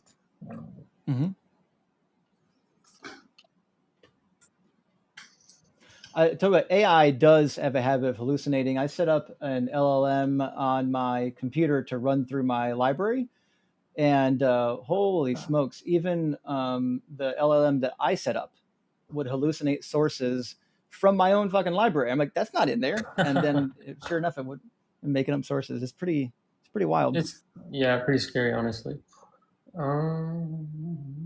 Chapter 6, and how the Romans carried their ensigns to the temple. Dang it, clicked on something. Ensigns to the temple and made joyful acclamations to Titus, the speech that Titus made to the Jews and their supplication for me. I don't know if these headers are original, but I'm just looking at a website, earlyjewishwritings.com. Josephus. Oh, great. That's a good website, yeah. Yes, and now the Romans, upon the flight of the seditious into the city and upon burning the holy house itself and all the buildings around it, brought their ensigns to the temple and set them over its eastern gate, where they did offer sacrifices to them, and they did make Titus imperator with great acclamations of joy. And now the soldiers had such vast quantities of spoils that they had gotten by plunder, that in Syria a pound of the weight of gold was sold for half its former value. But as for the priests, they kept to themselves on the wall of the holy house. There was that body that of the thirst was divided of the Romans. And it goes on. But this is what I was remembering. They made sacrifices to their standards, to their ensigns. And I don't know too much about Roman religion, but the standards were considered the gods that brought them to battle. Yeah, I want to find the spot in Josephus where you found that. I'm just trying to figure out what word do I need to type in to find that exact quote. My translation hopefully is the same as yours. There's only like 2 translations of Josephus in English. Which word in that paragraph do you think would be most identifiable on a word search? Ensign, ENSIGNS. Ensigns. Okay, that does show up 17 times. All right, says this is about Herod. Alexandria endeavored to persuade Joseph to go out and fly with them the ensigns of the Roman legion and camp. What word comes after ensigns, by the way? To the temple. Okay, ensigns to the temple. Okay, it looks like chapter 6. It says how the Romans carried their ensigns to the temple and made joyful acclamations to Titus, the speech that Titus made to the Jews when they made supplications for mercy, what reply they made thereto, and how that reply moved Titus's indignation against them. Okay. So does it say where in here? Let's see, do they actually do it? Because that was just the section title. I'm curious where the word ensign shows up a second time. Okay. Now the Romans were upon the flight of the seditious into the city. This is burning the holy house itself and all the buildings around it, and it brought their ensigns to the temple. And there's a note. It says from another scholar. This says is remarkable place, and Tertullian truly says it's apologetic. Wait, entire religion. Okay, the entire religion of the Roman camp almost consisted in worshiping the ensigns, in swearing by ensigns, and preferring ensigns before all of their gods. I guess I need to look up ensign. It's a standard. It's like a banner they bring in to battle with them. It looks like a totem pole.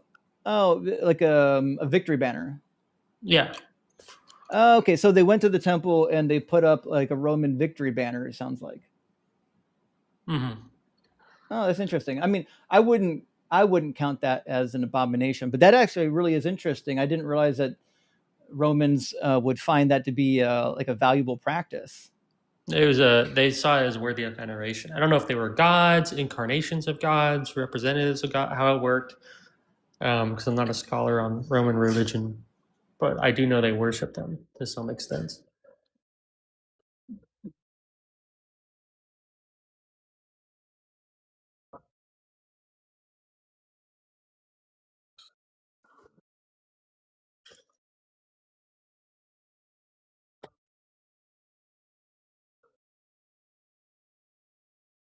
Mm-hmm.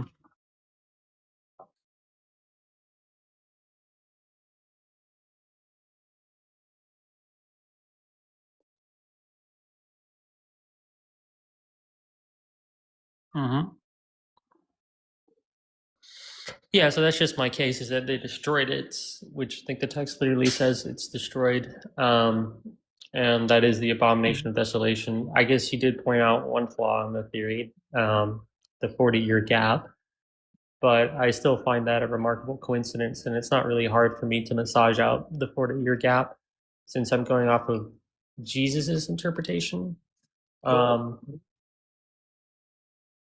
The fact the Jewish-Roman War lasted 7 years, and the temple was destroyed in the middle.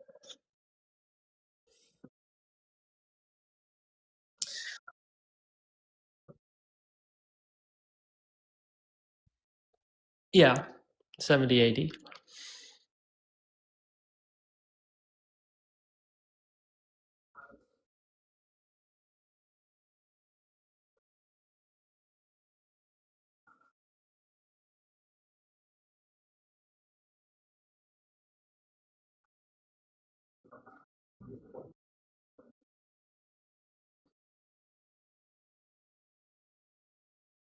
Mm-hmm.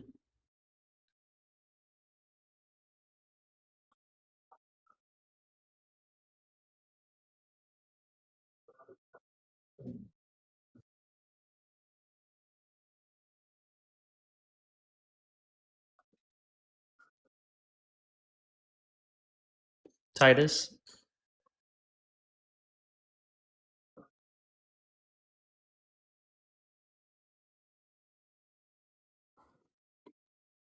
Oh, that prince. Oh, the anointed one would be Jesus. Oh, okay. Well, then I don't know which one you're referring to. That prince would be Titus.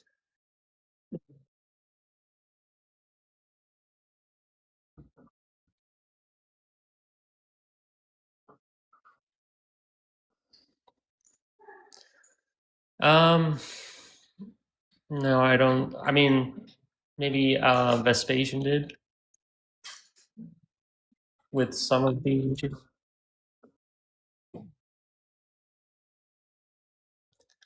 Yeah. Well, I know he made alliances with the surrounding neighbors around Israel.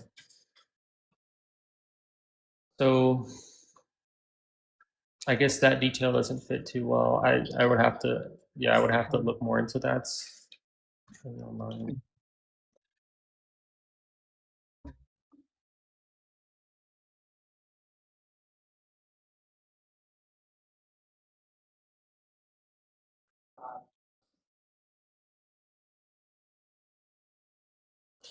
Okay, well, it's a two-parter. So that's the first part, but also Daniel 7.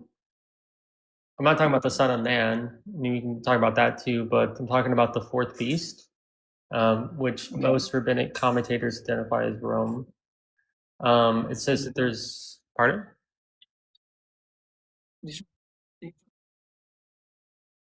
Okay, maybe that's an overstatement, but I know a lot of them do identify it as Rome.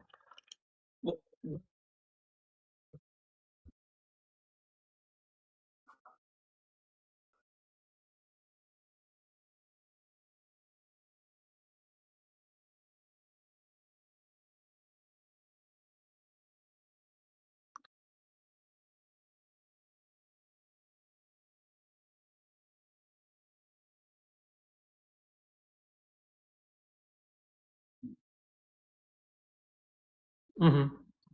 I mean, yeah. Well, let me just make the case. I mean, I'm not denying any of that. I'm just that's just a sidebar. That's just a detail. But anyways, the fourth beast, it says there's 11 horns that come from it, and that the 11th horn uproots three before it.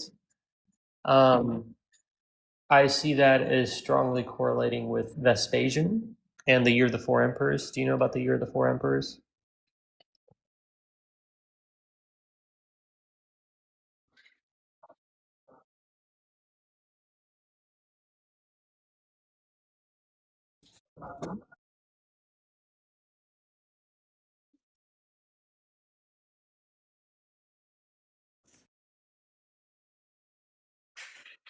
Yeah, I mean, you get various different counts of the emperors. Some don't even count Julius Caesar as an emperor. So, I mean, regardless, he did uproot three kings. At least we can call them kings, rulers, before him in the Year of the Four Emperors. That would have been 69 AD, and he came out on top. And then after this, I would jump to Daniel 9 and say that he goes and he destroys the temple.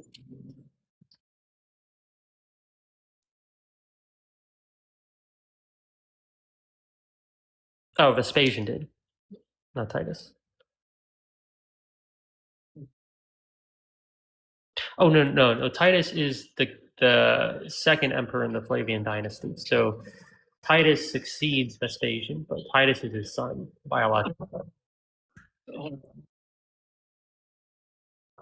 Mhm. Right.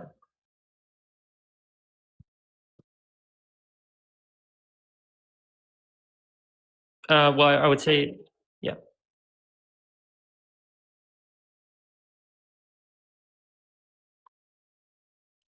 Uh-uh.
So I can do everything remotely rather than rely on software that's installed on my machine. But all right, right now the XLR mic is plugged in. Let me. Interesting. No audio is coming from it though. Why wouldn't my audio be coming from it? I got the microphone selected. I don't see any audio though. Oh, there we go. That's because I didn't have the thing open wide enough. Y'all can hear me now, right? Yeah, because I just got my mic going directly into it. Sorry about that. So, right, the thing, where were we? The thing that I was saying about Titus and Vespasian, I already lost it. Can you restate what you were saying? Yeah. So the year of the four emperors, I think, strongly correlates with this passage. Why? Where So how did the emperors get uprooted? through like sedition and civil war and all that stuff. By Vespasian? No, not directly, but the old-fashioned Italian way. But Vespasian did uproot. What's his name? Otho? No, Vitellius. Okay. Vitellius was the third one. You mean he didn't uproot anybody. He just was the next in line. Well, let me put it this way. I mean, they all made a bid for the throne. But if we're going with the hypothesis that this is Antiochus, we're going with that, right? That's Antiochus, what you're saying. Right. Antiochus didn't directly uproot anyone either, so I think this is just another case of the language being a little bit loose, but I have no issue with affirming that, yeah, Vespasian did uproot three before him, even if it was indirect. Okay, so... Because he won. He played the game. Why this about Vespasian when... Weren't we talking previously about Titus? Well, I'm saying Titus was the prince of the one who is to come. But he's not the one who is to come. Okay, so I mean... You're saying in Daniel... because we're back at Daniel 9, right? Mm-hmm. Okay, so in Daniel 9, we're going to grab the... and this is where the English is going to, I think, mess people up. It says, after the 62 weeks, an anointed one shall be cut off and shall have nothing, and the troops of the prince who is to come shall destroy the city. And I think the problem that you're going to have here is the word prince isn't doing the work that you maybe want it to. Like in English, we would say a prince is like the son of the king or the son of the emperor. But here in Daniel, the prince, like the word is probably nagid in Hebrew, just means like a ruler. It typically gets interpreted as prince, but there's actually a lot of ways you can interpret it. It's not actually a strict adherence to referring to a son, because there's actually a lot of people will get referred to as nagid, whether even if they're already in power, or if they're a couple generations out of power, or if they usurp the throne. So I'm not really sure that putting prince literally in here is useful. That's fine. Let's just say Vespasian to make it simpler. But I thought it was prince, as in the son of a ruler. But that's fine. I mean, Rashi calls him Titus, but yeah. I don't think that takes away from the force of the argument, since the troops are under Caesar, and Caesar was Vespasian. So I mean, yeah, it's just Vespasian. I would say that's who the 11th horn is. Why would you think that? So, the traditional interpretation of... Are we on Daniel 7 or 9 here? We're just flipping back and forth. We're kind of flipping back and forth. We're saying Daniel 7 for now. Let's just say Daniel 7. Okay, so let me go to Daniel 7. You've read chapter 8, right? Yes. You know about the final kingdom. Goat. Yeah, you know the final kingdom in chapter 8, right? Yeah, I think it's like the horn from the goat head. It's Greece. Yeah, the shaggy goat is the kingdom of Greece, right? So, the final kingdom in every chapter of Daniel appears to be Greece. So, like, if we're saying, look, Daniel 7 sounds a lot like Jesus' time period, cool, okay, but the reality is it's not. It's about Greece. It tells you it's about Greece. Yeah, no, I'm aware of that. I would say in the original context it's about Greece, but I would say you're still doing secondary fulfillment. Yeah. Oh, right. Okay, so you're saying in a secondary fulfillment way, you think that you would apply this to Jesus' time period. I don't know why we would do that. Well, so, the hypothesis I'm testing is, yeah. Well, here our priors are going to be the problem here, right? So you're looking at Daniel and you're saying, look, there's some interesting things happening in Daniel that sound familiar to what happened during Jesus' time period. That must mean there's a secondary fulfillment. Your prior is that there are secondary fulfillments, and your other prior is that Jesus is already the Messiah somehow, which is why you could do this kind of a thing. My priors is that Daniel in no prophecy has a secondary fulfillment, and that in order for this to be about Jesus, we would probably want, because it's so loose of an illusion, we would want something stronger demonstrating that he was the Messiah before we looked at like one of these prophecies and said, well, if you squint hard enough and look at some of the things that match up, it must be a secondary fulfillment. My understanding of the Messiah from reading the Hebrew Bible is that Jesus didn't do anything, not a single thing that the Messiah was supposed to do. So while it is intriguing that there's some stuff maybe in Daniel that sounds reminiscent of Jesus' lifetime, I'm not inclined to think that this is a secondary fulfillment based in Jesus, given that he didn't do literally anything the Messiah was supposed to do. To me, at best, it would be a coincidence and wishful thinking. Yeah, I can appreciate that perspective, but I can make the argument without appealing to any priors, just by saying, well, let's just test what Jesus said, right? So if we're going with the hypothesis that Jesus said that these things would be fulfilled in his generation, we can just test that. But we don't know what Jesus said. This is the other problem, right? So that's the interesting thing about prophecies, right? We know that the prophecies in the Hebrew Bible were written before Jesus. That's why it's so easy to test them, right? The prophecies that are attributed to Jesus, we have no evidence that those were uttered by Jesus. And specifically, we know for a fact that they were written down after Jesus, right? So it's really easy to write prophecy in post if you're writing 30, 40 years later. Right. So do you think the Olivet Discourse is original to the words of Jesus himself?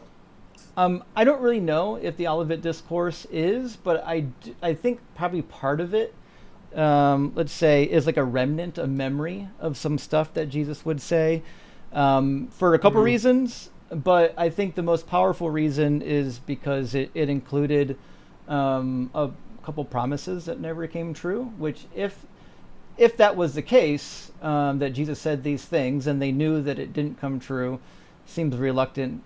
To me, they would be reluctant to include it unless they thought that, well, it didn't happen yet, but it will happen soon, which is another possibility. But my understanding of Jesus during the Olivet Discourse is that he had predicted that his second coming was going to be within a generation of the events that were currently taking place, which is why he repeats it in Matthew 10:23 and Matthew 16:27-28. It seems like he was saying that the second coming, his return, was going to happen within lifetime of those people back then, and then it didn't happen, which is what you would expect if a book, say, was written after the destruction of the temple, but still within the lifetime of most of those people being alive. I mean, yeah, I agree with you. I think Jesus strongly implies that he's going to come back soon, but he also leaves open the possibility of a delay, and I think a way to resolve that tension is to say that expect an imminent return, but be prepared if it takes longer.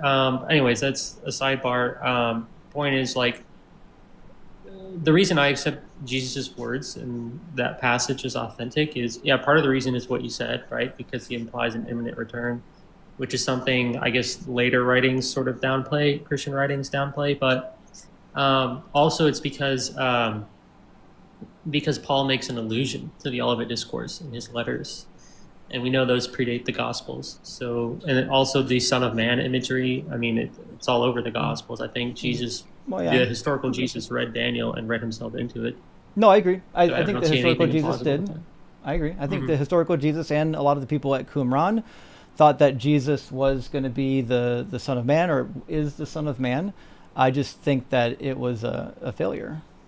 I don't think he was the Son of Man. The Son of Man was supposed to be like a real, like actual ruler who's going to have like a physical dominion and whatnot.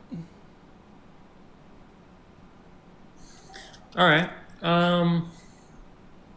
I hear you. I guess I just wanted to make the argument because I've never heard anyone else make it before, so hopefully that was interesting. Nice break from tag arguments and Philbro stuff, but yeah. I do agree. I would much rather do this than tag 100 times. tags is pretty bad. So, I mean, I appreciate you bringing up the argument. Daniel 9 is always a fun passage to run through.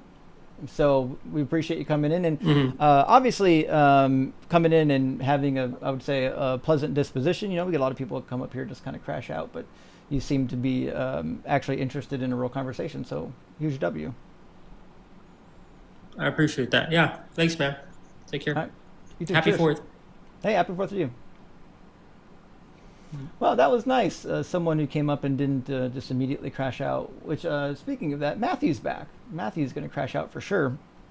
If I know anything about Matthew, Guitar, as he used to be called, but Matthew, the artist formerly known as Guitar, who runs the Kalam every single time they get up here, I'm pretty sure there's going to be some crash outs. So we'll just have to wait and see on that one. All right, friends, I'm going to read a couple super chats here, and then we're going to get our next guest loaded up. From Dusk Frame, thank you so much for the $5 super chat. Haven't been able to catch a live for a while, but it's logically, ontologically necessary that in all possible worlds, I love watching Justin. Rock hard for Doug. Well, thank you, Dusk. And that is a possible world that I'd like to be a part of. So thank you for that. I really appreciate that. And also from Bugit, good to see you, Bugit. Why is the people writing the New Testament had access to the Old Testament so they could make the story they're writing match what was already written? Not an option. It actually is an option. I try not to use that one just because it opens the door to a longer conversation. And I don't know if it's necessary to defeat the Daniel stuff. But to your point, Bugit, yes. There's a very, very fair criticism. If you have a prophecy in the Old Testament, it's easy to say, well, Jesus fulfilled it based on this writing when we don't know that he actually did do it. It's just a guy writing after the fact. Could be just literally making up a story saying that Jesus did it, right? And Alex, good to see you. Thank you so much for the $50 super chat. Huge, huge W. Baffled. I never saw this. God's initial creation collapsed, angels and humans. He broke promises and failed his chosen. That's accurate. Even granted all salvation premises, why trust the promise of heaven when his actions demonstrate he's inept and trustworthy? That's the case. God is obviously inept. He couldn't control the watchers. He had to flood the entire world. His people, he couldn't get his people to act straight at all, even though he should have known that was going to be the case. This God seems like a chump and a failure. I don't ever, even if it was real, I wouldn't trust it. And from the Duncan Idaho Gula says, sorry I am late. Felt like Saturday. Well, I get it. Loved M's song by Gretchen. It was an amazing song, by the way. She said she didn't know why you didn't play your song. I think you are too shy, or here is some money to get over yourself. Gay for Justin and rock hard for Doug. No, it just seems weird. Like playing a song like about me to the audience. It's like self-aggrandizement. It just seems like, I don't know, kind of a douchey thing to do. So I didn't do it, Maureen, but go to Gretchen's page and listen to it, friends. Maureen says, can the commandment, you shall have no other gods before me, be interpreted as God admitting there are other gods? Yeah, for sure. And in the same book, in Exodus 12:12, he says he's bringing judgment on the gods of Egypt because he believes there's other gods. Duncan Idaho Ghoul also says, have you discussed the Pope's recent schism? Do you know what is up with Pius V sect? And did you play Gretchen's song about you already? I didn't play it yet. I played the M song. But no, I just learned about the schism today. I've got it pulled up in a tab. It looks like it's a pretty small sect. Let me see if there is a full count. There's about almost 1,500 members. So it doesn't appear to me to be a giant schism, but a schism nonetheless. So it's worth talking about. And Atlas, thank you for the $10 super chat. Hope you're doing well. You probably already know this by now. Felix was not echoing. Oh, he calls into shows and says, can you hear me, over and over and over again, and then tries to frustrate the host. I didn't know that was the case, actually. I appreciate that update, Atlas. I've not seen Felix on other channels yet. I've only seen Felix here. I've talked to him twice now, so I'm not really sure what goes on at the other channels. That's something I'm not familiar with. So let's bring in Joseph from our other queue, and we will keep the live stream rolling. 1 second.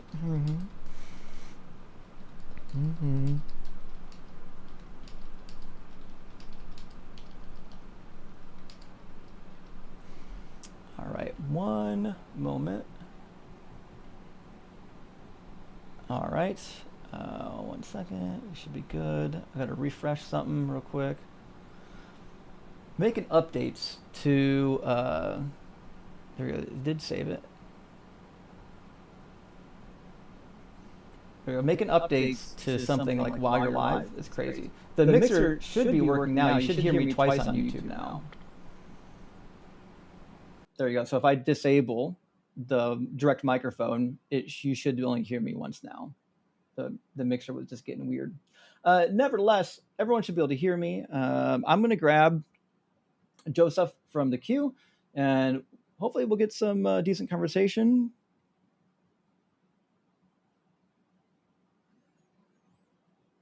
Joseph, are you at least 18, and do you believe in God? Oh, well, we're just doing debates, my man.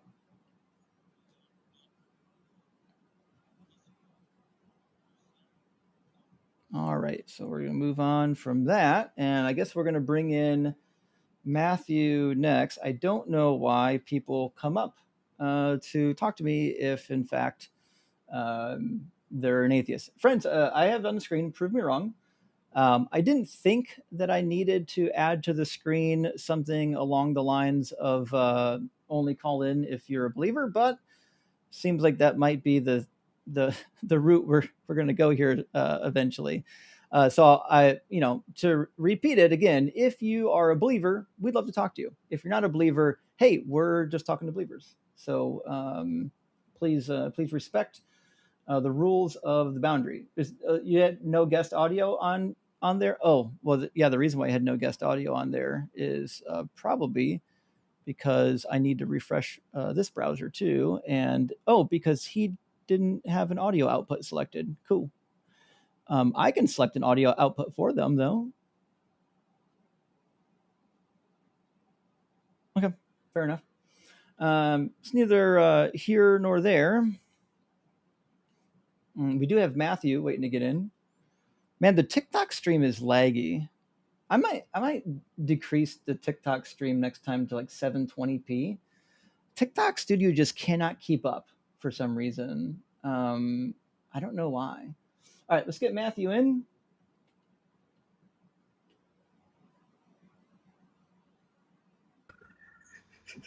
Well, welcome back, Matthew. Hello. Yep, Matthew. I'm so welcome to be here. Well, we know you're already over 18. We know you're a Christian, so we don't got to ask you that. So I guess the question I have for you is, what argument do you have for us today? And please don't make it the Kalam for the 5th time.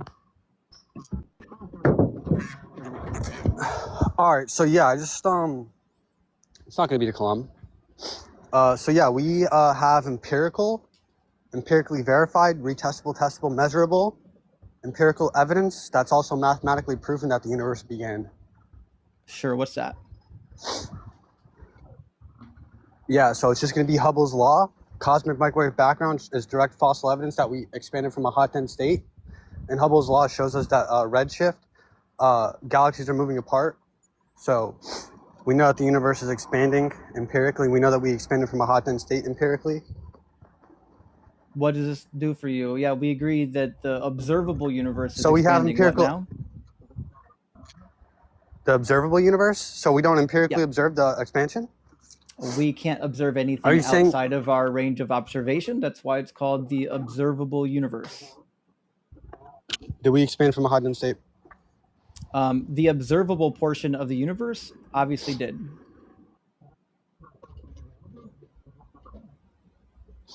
Oh, okay, so there's just like a portion of the universe that expanded from a hot dense state, but there's another portion that didn't.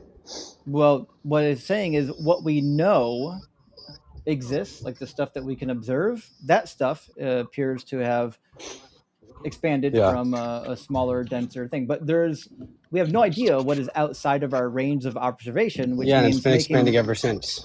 Making claims about what is outside our range of observation obviously you wouldn't be able to support it. There is no this is direct observation. We directly observe where the limit is. There's no Limit of before the what? hot dense state. There's no before the hot dense state. And how do you know that? Because we empirically observe the expansion, and we know that we expanded from a hot dense state.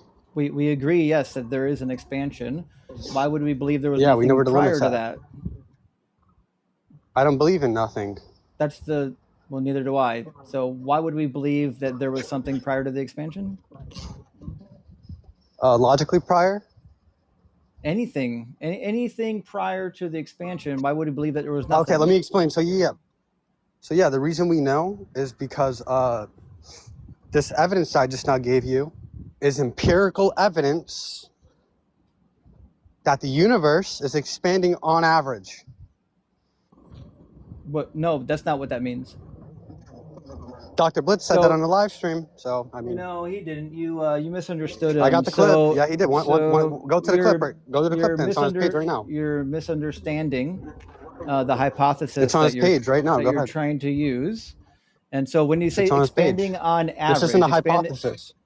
Matthew, do you want me to mute you, or do you want to let me speak? Okay, It's up to you how much time you want to spend. What do you think on average means? Oh, I'm sorry. Go ahead. Okay.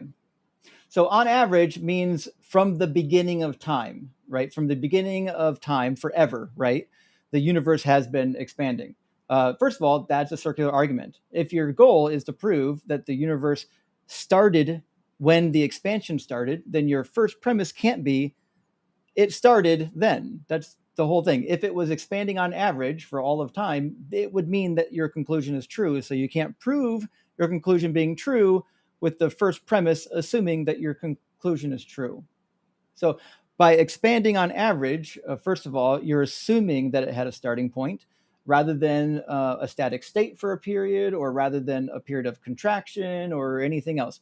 Also, it doesn't say anything about the observable universe versus the non-observable universe. We don't know if there's more beyond our observation out there, our expanding pocket, right? What we call the universe could literally just be an expanding pocket inside of a universe that's infinitely large. We don't know. So that's why the GBV doesn't do anything. This is where the third piece of evidence comes in. If you're going to try to argue an infinite regress of cycles, then you're going to have to explain away Richard Tolman's entropy equation from 1931, because any universe that has been oscillating universes cannot be infinite to the past. They accumulate entropy. Why not? There's nothing beyond the universe, right? There's nothing beyond the universe. Yeah, delta S is greater than or equal to 0. We don't know if the universe is finite or infinite in terms of size and space. There's nothing beyond the universe, so it's isolated by definition. You already conceded that. We don't know that. So you already conceded that in my video. When we talk about the universe is a word just meaning everything that exists. What we don't know is if the universe goes on forever or if the universe has some kind of a boundary. Okay, yeah, we do know empirically. This is Dr. Blitz. Everybody go on his channel right now. His last video, when he asked physicist, he literally said this, responded to my comment, said that we empirically verify that the universe is expanding on average, and we know that the Big Bang is the limit because we're empirically observing. That's not related to what I'm saying, and he didn't say that. So well, yeah, I'm telling you, I'm talking about a physical any universe boundary, that's been expanding on average, not a time boundary. Any so universe if the universe doesn't have a physical boundary, that means it's possible that our expansion, the area of our universe that's expanding, is just actually a pocket in a much larger existing universe. But path-directed geodesics are paths incomplete. That's mathematically proven. You don't even know what a geodesic is, and that has nothing to do with what what it's we're a path of free-falling particle follows through space-time. Since the last time we talked, I learned a lot. You didn't learn anything. You memorized a couple words that you don't understand, and now you're going to get cooked using different words. Oh. Well, coming from the guy that said we don't know if the universe is an isolated system, we don't. Is there anything physical beyond it? Is there anything physical beyond the universe? If the universe goes on forever, there's no such thing as beyond the universe. Is there anything physical beyond the universe? Or is everything just the universe? These are just basic definitions. So if the universe doesn't have a boundary, then outside of the universe is a meaningless word. Is there anything beyond the universe? Again, we don't know. If the universe goes on infinitely, then there's no beyond. It's a dumb question. Isn't the universe defined as the totality of space-time physical reality? So if there is anything physical, wouldn't it just be a part of space? Is everything wouldn't it that just be exists. the universe? The universe Yeah, is exactly. everything that So it would exists. just be the universe, So right? So there is nothing beyond the question universe. the question is, what does it mean to be outside of the universe? That's what you said. Transcendent. I don't believe there is anything transcendent. Exactly. So it's isolated. That's not what isolated means. Isolated means that there's no external physical environment that exchanges energy or matter with. Does the universe do that? So you're struggling here. So when we talk about Does the universe whether or not do the that? universe is isolated, we're talking about whether or not there's a finite boundary on the universe. No. What I'm saying is I don't have a good reason to believe that the universe in size and scope is finite. Yeah, the second law of thermodynamics is a pretty good reason to believe that.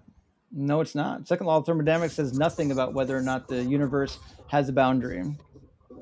It says that in an isolated system, entropy increases overall, and as entropy increases, it doesn't actually say that. It increases until it hits equilibrium, and then it stops increasing. It just says that it can't decrease in an isolated system. No, and again, we don't exactly. know if the universe itself has a boundary, so we don't know if it's technically an isolated system. And also, just because it doesn't need a boundary to be isolated. Because this rule applies, say, on our scale on Earth, doesn't actually mean that it applies on the universal scale, because we have gravity. Because gravity exists. Gravity doesn't. Gravity causes structure, things but to it works move. within the second then law. what that means it doesn't is that reverse there's the second always law. going to be energy. Gravity literally creates energy. An eternal energy model contradicts the second law. That's the first law. No, it doesn't. Yeah, it does. No, it doesn't. Yeah, energy cannot be eternal into the past. Why not? In fact, that's literally the quantum. What is exergy? The quantum eternity theorem literally says that if there's anything other than eternal inflation, negative, emergent universe, emergent universe already got proven wrong. Quantum eternity it faces theorem, quantum collapse. You dummy! I don't know why you forced me to mute you. So the quantum eternity theorem posits that if there's a non-zero amount of energy in the universe must have been eternal, because energy can neither be created nor destroyed. I don't know if I agree with that, but according to your position, you would agree with that. So that's a problem for you. Also, again, if you have two static bodies in space and they're just out there hanging around, they're going to start moving. I'm sorry, I don't know if you know this, but when static things means move, unchanging, so that's actually false. That's a contradiction. When things move, it means that they have energy. Static means unchanging. That's the definition of energy. And static doesn't always mean unchanging. It just means, in this case, that they're not moving. A static object in space, obviously I'm referring to something that doesn't move. It's not moving. But if you put two stationary, is that better? Two stationary objects in space, and just, you're not touching them, there's no forces on them, they will eventually just go towards each other. That's what gravity does. And when things move, they have energy. That energy is obviously being imparted by gravity. Gravity and space-time are obviously a field, which means there's nothing you can do about that. You're going to have energy being placed on material objects no matter what you do. So yeah, I don't even think they even know what energy of a photon is, first of all. But anyways, the energy of a photon is it's talking about the amplitude of the wave and or the position and velocity of the movement. That's what energy is. If you look up like an actual physics textbook, it's going to tell you. What's the equation for that? Energy is the quantitative Can you demonstrate property. That? Energy is the These quantitative are property. I'm just going to read it. Energy is the quantitative property of things that do exist. Prove it. What's the equation? Things that it's not an equation, it's a definition, right? So you can just look it up. You can just look it up like in physics. So we'd say energy. It's E equals hc over lambda. You know what that means? What any of that means, and it's not relevant, because the question right now is what is energy, which is basic, right? So the problem you're going to have is that you need to first understand what energy is. So I'm going to give you a proper definition. So energy cannot be created or destroyed within a closed system or an isolated. It doesn't tell you whether or not. Okay, so The official definition of energy, it says it's the quantitative property that is transferred to a body or a physical system, recognizable in the capacity to do work and in the form of heat and light. What does exergy mean? Energy is conserved, is a conserved. I'm not even muting you now. You're just muting yourself. Energy is a conserved quantity, and the law of conservation of energy states that energy can be converted in form, but not created or destroyed, so on and so forth. So it's a quantitative property. Energy itself is not a thing that has like existence in the way that you want it to have existence. Does it tell you where energy came from? Well, I don't think it comes from anywhere if it's always existing. Tell you whether or not that system had a beginning or destroyed, then it would within a system conclude that it didn't come from anywhere. It cannot be created or destroyed within a system. It doesn't tell you whether or not that system itself had a beginning or not. It didn't say in a system. Yeah, it says energy is conserved within a system. That's what you just said. But conserved is that's good enough, conserved, but that's not in my definition. Conserved in what? It has to be conserved somewhere. How do we derive the first law? How do we derive it? The first law of what? Thermodynamics? Yeah. Do you even know what it is? Yeah. Conservation of energy. There you go. Oh, and do you know how we determine that? Yeah. The universe is isolated. Observation and There's mathematics. Nothing beyond it. And it doesn't say anything about whether or not the universe is isolated. You already conceded there's nothing beyond it, so by definition, yes, it is. Well, again, there is no beyond if, in fact, it's infinitely large. Oh, yeah, it doesn't matter. It's still a system, isn't it? So it's isolated. Nope, that's not what isolated means. It's an infinitely isolated system, and that's exactly why thermodynamics contradiction. That's not a thing. Infinitely isolated is not a thing. It's an infinite system that's isolated. Nope. Yeah. Nope. There's nothing beyond it. So. There's no such thing as beyond an infinite thing. Exactly, so it's isolated. So it means it's not isolated. It goes on forever. Come on, man. What is this? Sounds like you're just like trying to play word games. No, there's nothing beyond the universe. This isn't a word game. There's no such thing as beyond the universe. Exactly, so it's isolated. No, isolated doesn't mean what you want it to mean. No, it means there's nothing external. Isolated means that something is detached, it has a boundary, it has like a marker of a starting and a stop. The universe, if it's infinite, doesn't have any of that. So it means it wouldn't be considered isolated. To be isolated, it has to be isolated from something else. That's what isolation means. Isolated does not always presuppose something external. Yeah, that's what isolation means.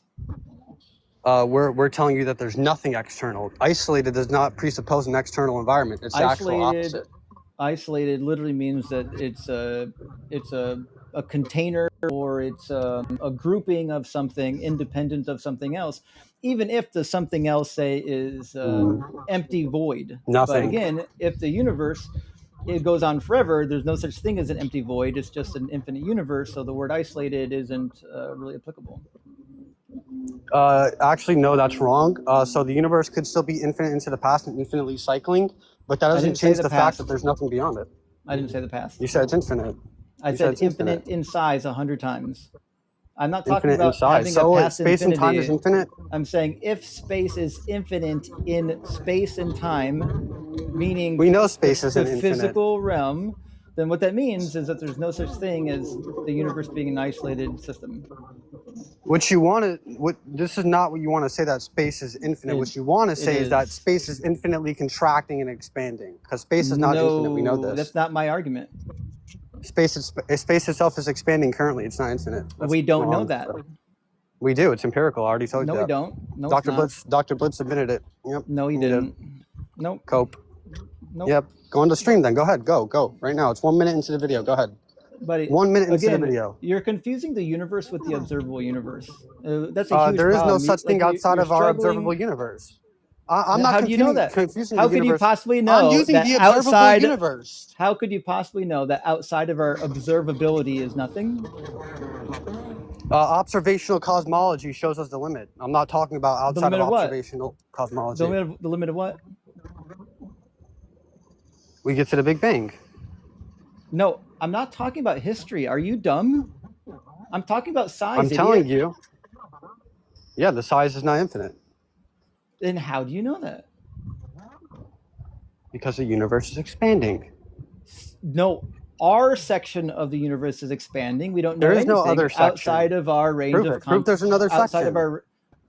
of our range of ability to see. So again, So are this you is the saying we problem you didn't expand have. from a hot dense state? Your argument is assuming that what we can observe is 100% of the universe. We don't know that.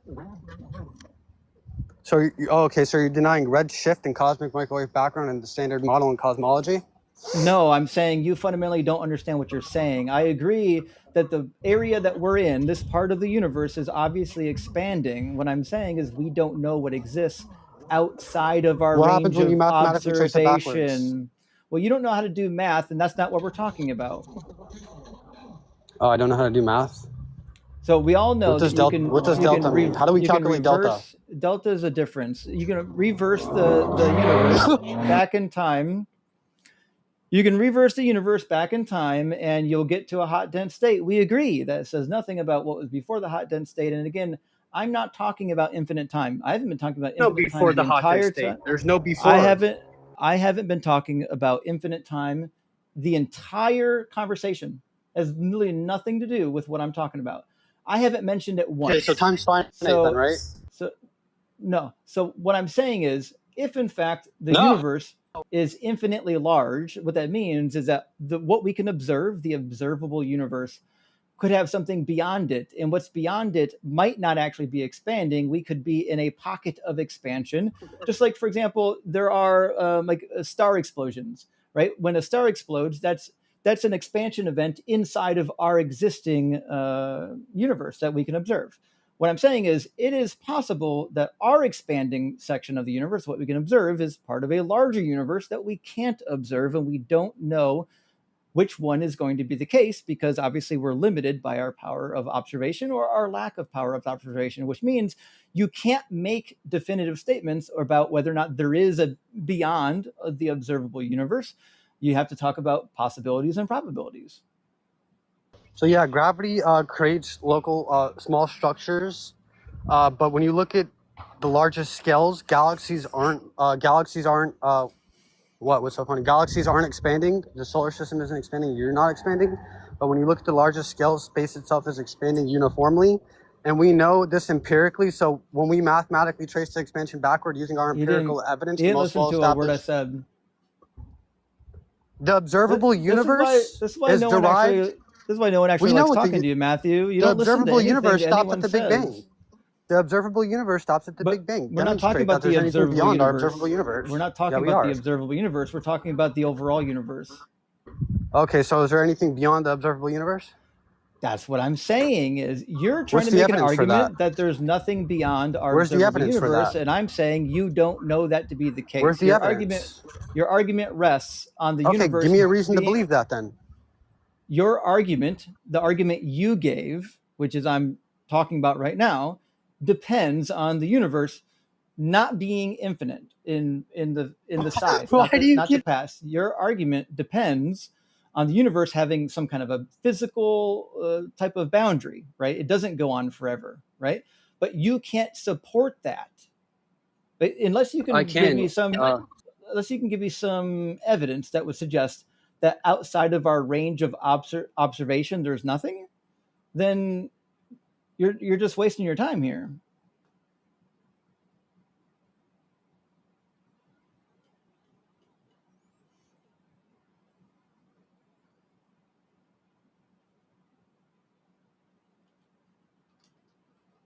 He's talking on mute the whole time. He has no idea. He muted himself. I didn't even mute him. Oh, I'm muted. He's so used to finding the mute button, he mutes himself now.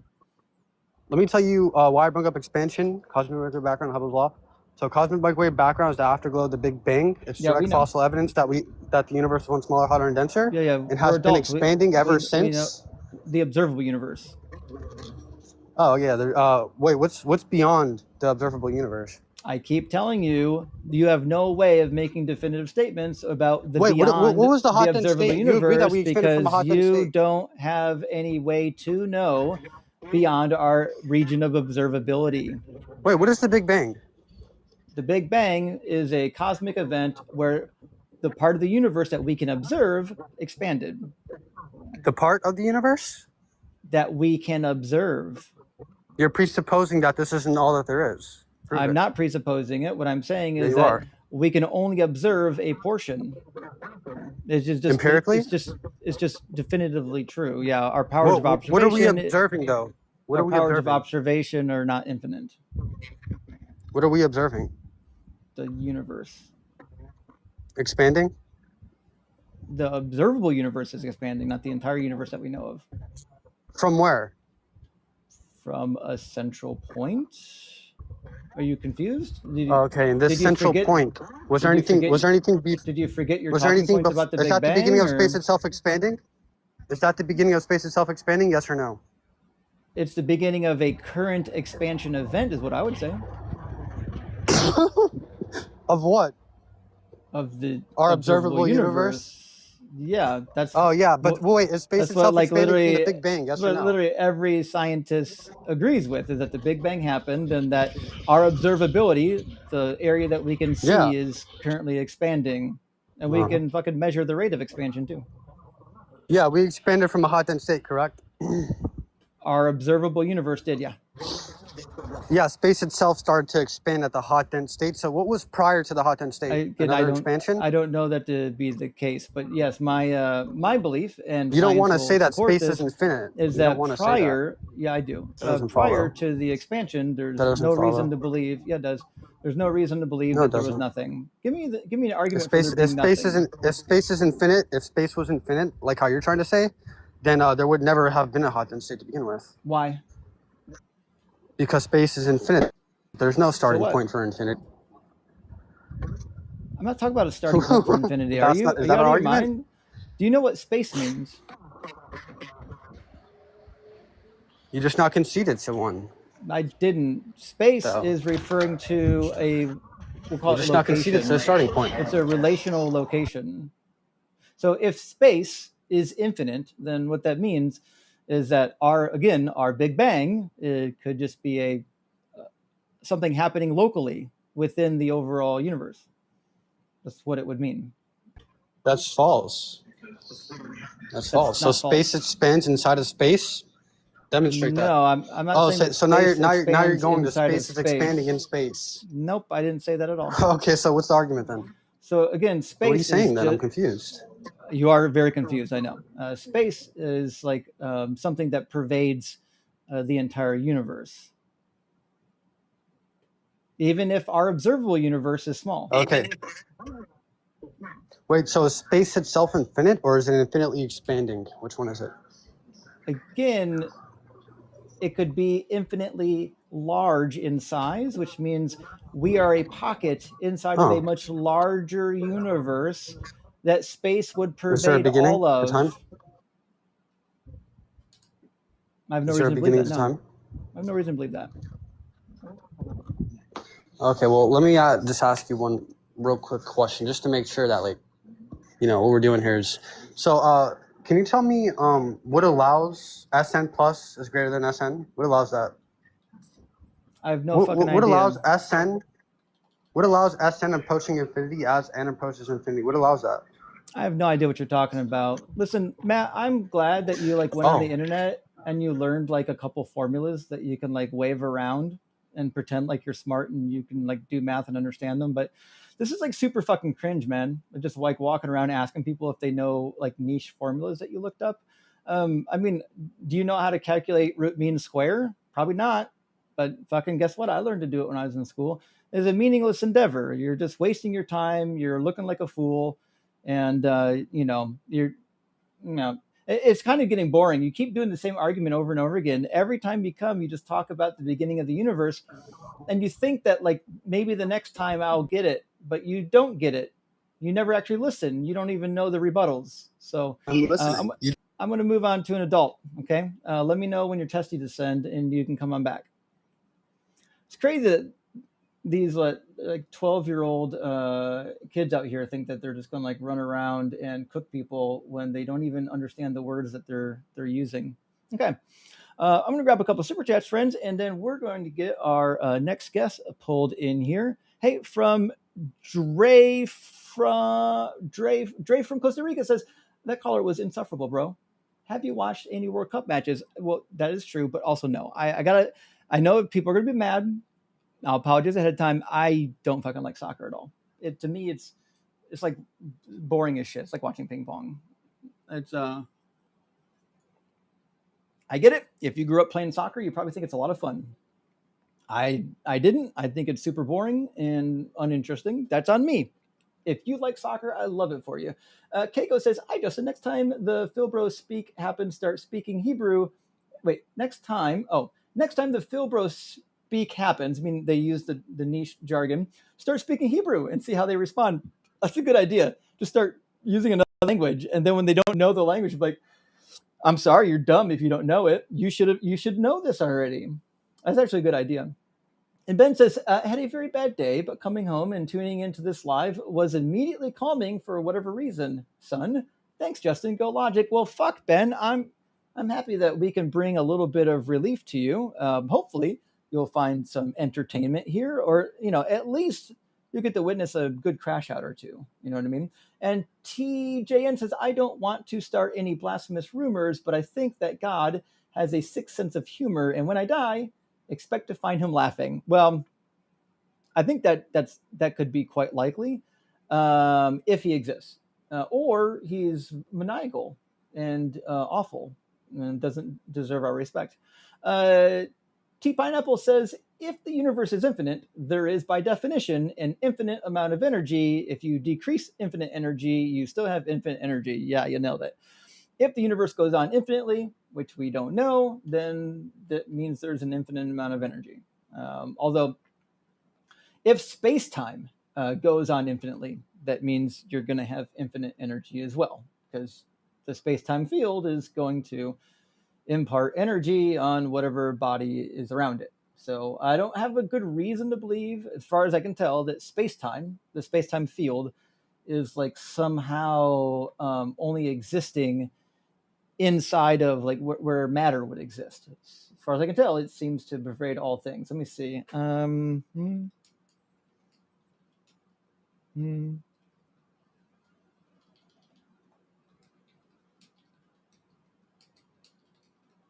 Okay. I got a message from Blitz during that. Let me see what he says. By the way, for the future, if anyone brings up BGV theorem, the thing that Matt brings up, yeah, because he's an idiot, I just asked him to explain why this paper says the BGV theorem is too vague and has counterexamples. I should. Well, to me, I think you and I were talking about this. To me, the BVG fails right out of the gate because it's begging the question, right? If the thing you're trying to prove is that the universe doesn't go infinitely in the past, then you can't start out with if the universe has been expanding on average, because what that means is that it had a finite past, not an infinite past. So your first conclusion, your first premise is your conclusion. It's just logically invalid from the very fucking start. And Green, thank you so much for the $20 super chat, friend, says the observable universe is a sphere with Earth at the center. There's almost certainly something beyond that, as an Earth-centric existence of everything has no logical justification. Can't say much about that beyond, though. I think what you're saying is that the Earth is the center of the universe, and I hope that's not what you're saying, because that can't, obviously, that's ludicrous. It feels like the center of our universe because everything around us in all directions is expanding. But to say that it is the center of the universe, I think would be deeply problematic. Maybe I'm misunderstanding you, though. Maybe you can help clear that up. You know what I mean? And from C's, Saul says, I saw a short from Biblical Apologetics claiming, oh, you mean Courtney is what you're probably referring to. I think that's her handle that she goes by, Biblical Apologetics, claiming she cooked you in a debate. I can't imagine that is the case. LOL, a penny for your take. Yeah, well, no, she didn't cook me. She's out of her mind, is what she is. The problem that she had is she came in wanting to talk nonsense about Isaiah 7. And y'all know already, Isaiah 7 is not about Jesus, not about a virgin, not about any of that nonsense. And she stayed, I don't know, maybe an hour and a half.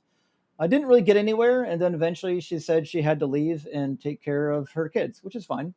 But no, she came with all the same dumb talking points that everyone else would come with. She had no way to demonstrate that Isaiah 7 was about a virgin birth. And it ended like every conversation on Isaiah ever ended. Also, that's all we talked about. We didn't talk about any other topic other than Isaiah 7. She heard that I was talking about prophecies. It's one of her favorite topics, apparently, as well. And she came in because she was going to set me straight on Isaiah, and it didn't go well. So she failed like everyone failed before her, because there's no way to justify Isaiah 7 being about Jesus. It just doesn't exist. If there was a way to like an apologetic for getting Jesus in there, I would probably help some of our guests by running it. I would give them some assistance so that we can move on with the conversation faster and get to something interesting. But no, it's just all the same talking points. So that's all I know about that. Mm-hmm.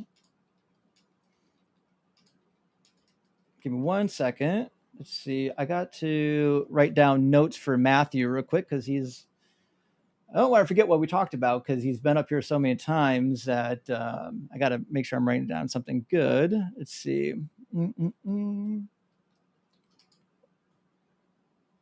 Ba-ba-ba.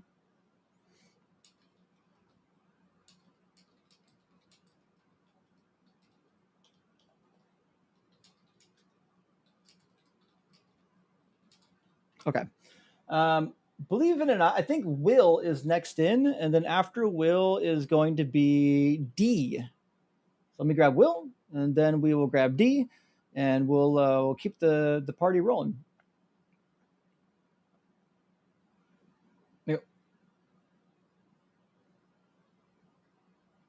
I see loading dots.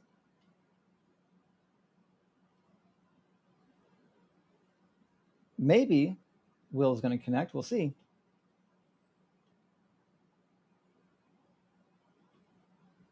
Bueller? Anybody? No, I don't think that. Oh, they didn't connect. Okay, well, I guess Will didn't want to talk, so time to bring in D and see what we can work out here. All right, 1 second. Let's see. Get D over here on the screen. Oops, wrong button. Try this again. There we go. Get D on the screen. Welcome in, D. Are you at least 18, and do you believe in God?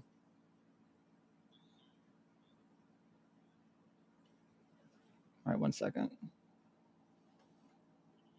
Yeah, 1 second. I'm sorry.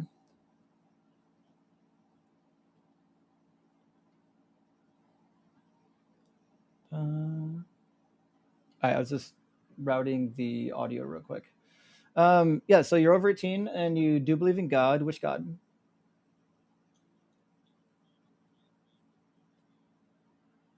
Okay. Are you a specific type of Christian, like a Catholic, or just Christian?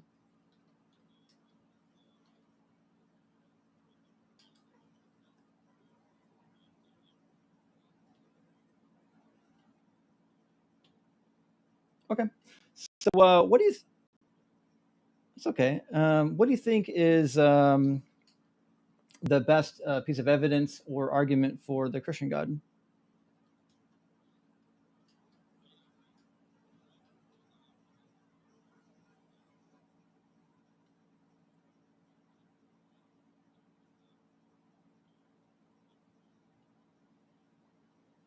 Any type of religious background? Like, was there a certain turning point where you're like,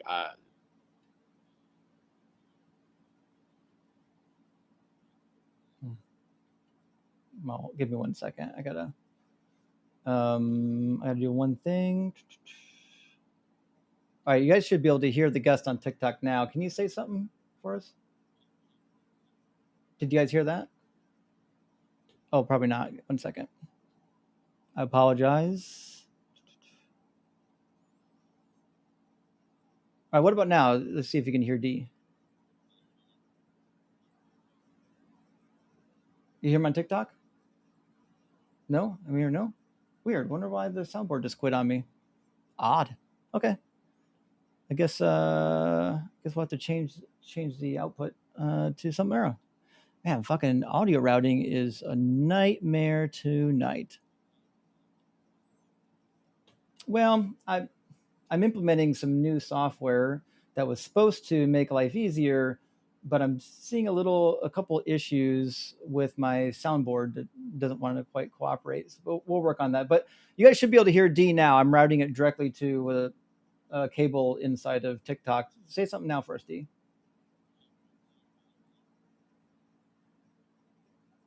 Y'all catch him?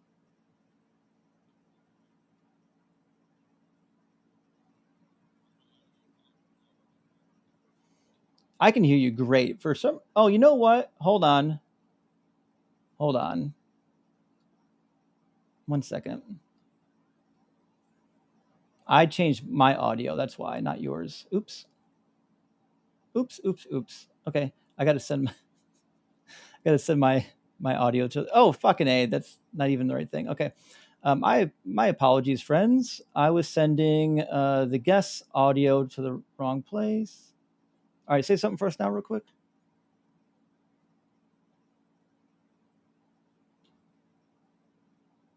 Sorry, one more time, D. There we go. Now, when I send this audio to TikTok here in a second,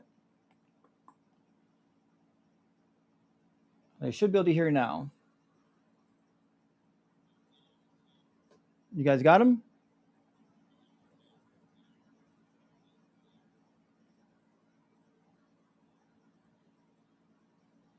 Give me a second. Yeah, they got you now. Said it's a shade echoey, but we can fix that really quick. Actually, give me 1 second. It's gonna be on my end actually. Try it now. Oh, they can't. Oh, because I turned it off. There you go. They should hear you now.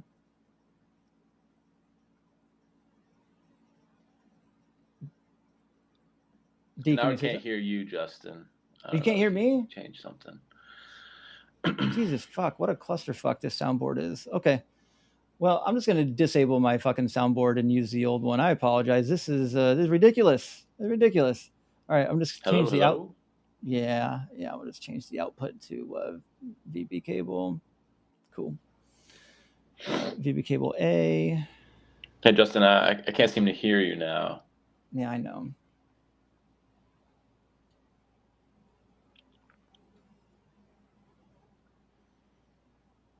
Okay, they should be able to hear you. And let me set my mic real quick. Now, the people saying I can. Now I can't hear Justin on my end on the phone. Maybe I can just unmute the YouTube. Nah, don't worry about that. All right, can you hear me now? I can hear you now. Yes. Yeah, I don't know why, but my audio settings reverted back to the wrong settings. So we all good now? Yeah, you should be good. Good for the now. Yeah. So apologies for that, friends. Let me see if they can hear you on YouTube. I think on YouTube they can hear you. Hello, hello. Check 1 2. Yeah, they got you. I'm seeing people saying they can hear both. Awesome. Yeah, it should be all right. So back at the bar, my deepest apologies. What would be a good reason to believe in God? Preferably your God would be nice, but any God. Yeah, I mean, since I was muted, I guess I'll just restate my position. I believe in the God of the Bible, the Holy Trinity. But I just kind of stumbled across your channel, Justin. I've been watching for a couple minutes, and I'd like to get a bearing on your belief and like your background. Were you ever a part of any religion? Are you atheist, agnostic? Like, what is your stance? Okay, so I was a Christian for quite some time, probably close to 20 years. I am an atheist now. I would categorize myself as an agnostic atheist, only because I think agnosticism refers to your knowledge and atheism refers to your belief. And I would say I don't have knowledge of God, and I don't have a belief in God, and so that would put me in the camp of agnostic atheist. Okay. Were you raised in the church? Were you Christian, Catholic? And was there like a certain turning point in your life that steered you away from the faith? Was it a gradual kind of falling away? I would say for me, it was a gradual. It took me, my deconstruction was probably a decade long to get to the point where I just completely didn't believe at all. I had 12 years of Catholic school when I was younger, but I never really wanted to be part of the Catholic Church. I was a Protestant when I took Christianity seriously. Although I would say there was some Catholic beliefs that I thought Protestantism was missing, so I kept some of those. But yeah, so Mhm. I would have been probably a mix between Catholic and Protestant when I was a Christian. And to me, the thing that made the religion fall apart was the Bible. The Bible, I found, I couldn't find a good reason to trust it, and it seemed like it was making too many blunders to keep propping up on a pedestal. Hmm. Okay. Um, would you say like when you were a Christian, like you had any like real experience of God, or would you say it was more just like surface level, like you were just kind of taught certain things, or were like there any points that you would attribute, at least in your belief back then, like, oh, like this was God, kind of like in this moment, or was there never like any type of like radical kind of like encounter? I don't know what you mean by radical, but yeah, obviously, as a Christian, I would have said that there was moments where I encountered God, or God encountered me, or things like that. Yeah. Okay.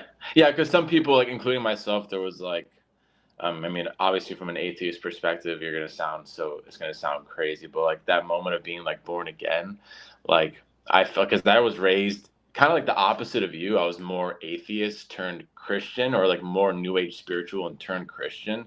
I mean, I have a whole like testimony. I don't need to tell you guys it, but like I definitely was like encountered by God, and I just kind of felt like my old ways pass away, and I felt like my heart of stone turned to a heart of flesh, and really just like not liking the things I used to like, and just kind of loving God more, and just like loving the straight and narrow path. But I think I mean, I'm not a theologian, I'm not a scholar or anything. I don't use the big fancy words, and I don't have a ton of knowledge on the subject, but I think I know enough to like think that the Bible is true and real. Um, like I think the biggest thing for me is like the historical evidence, the archaeological evidence. And I think like the more things we dig up archaeologically, it's like it kind of substantiates the Bible more rather than disprove the Bible. Whether it be like the Pontius Pilate stone, or like the papyruses of like the early gospels, like the Gospel of John, the papyrus of the Gospel of John, like stuff we can carbon date to 40 to 70 years after the time of Christ, which historically speaking is very historically robust. And it definitely, those are like some key factors in me believing it. So like, is there like a rebuttal for like the old carbon dated manuscripts? Like, do you like, how do you reconcile that? Do you think that's like not substantial enough?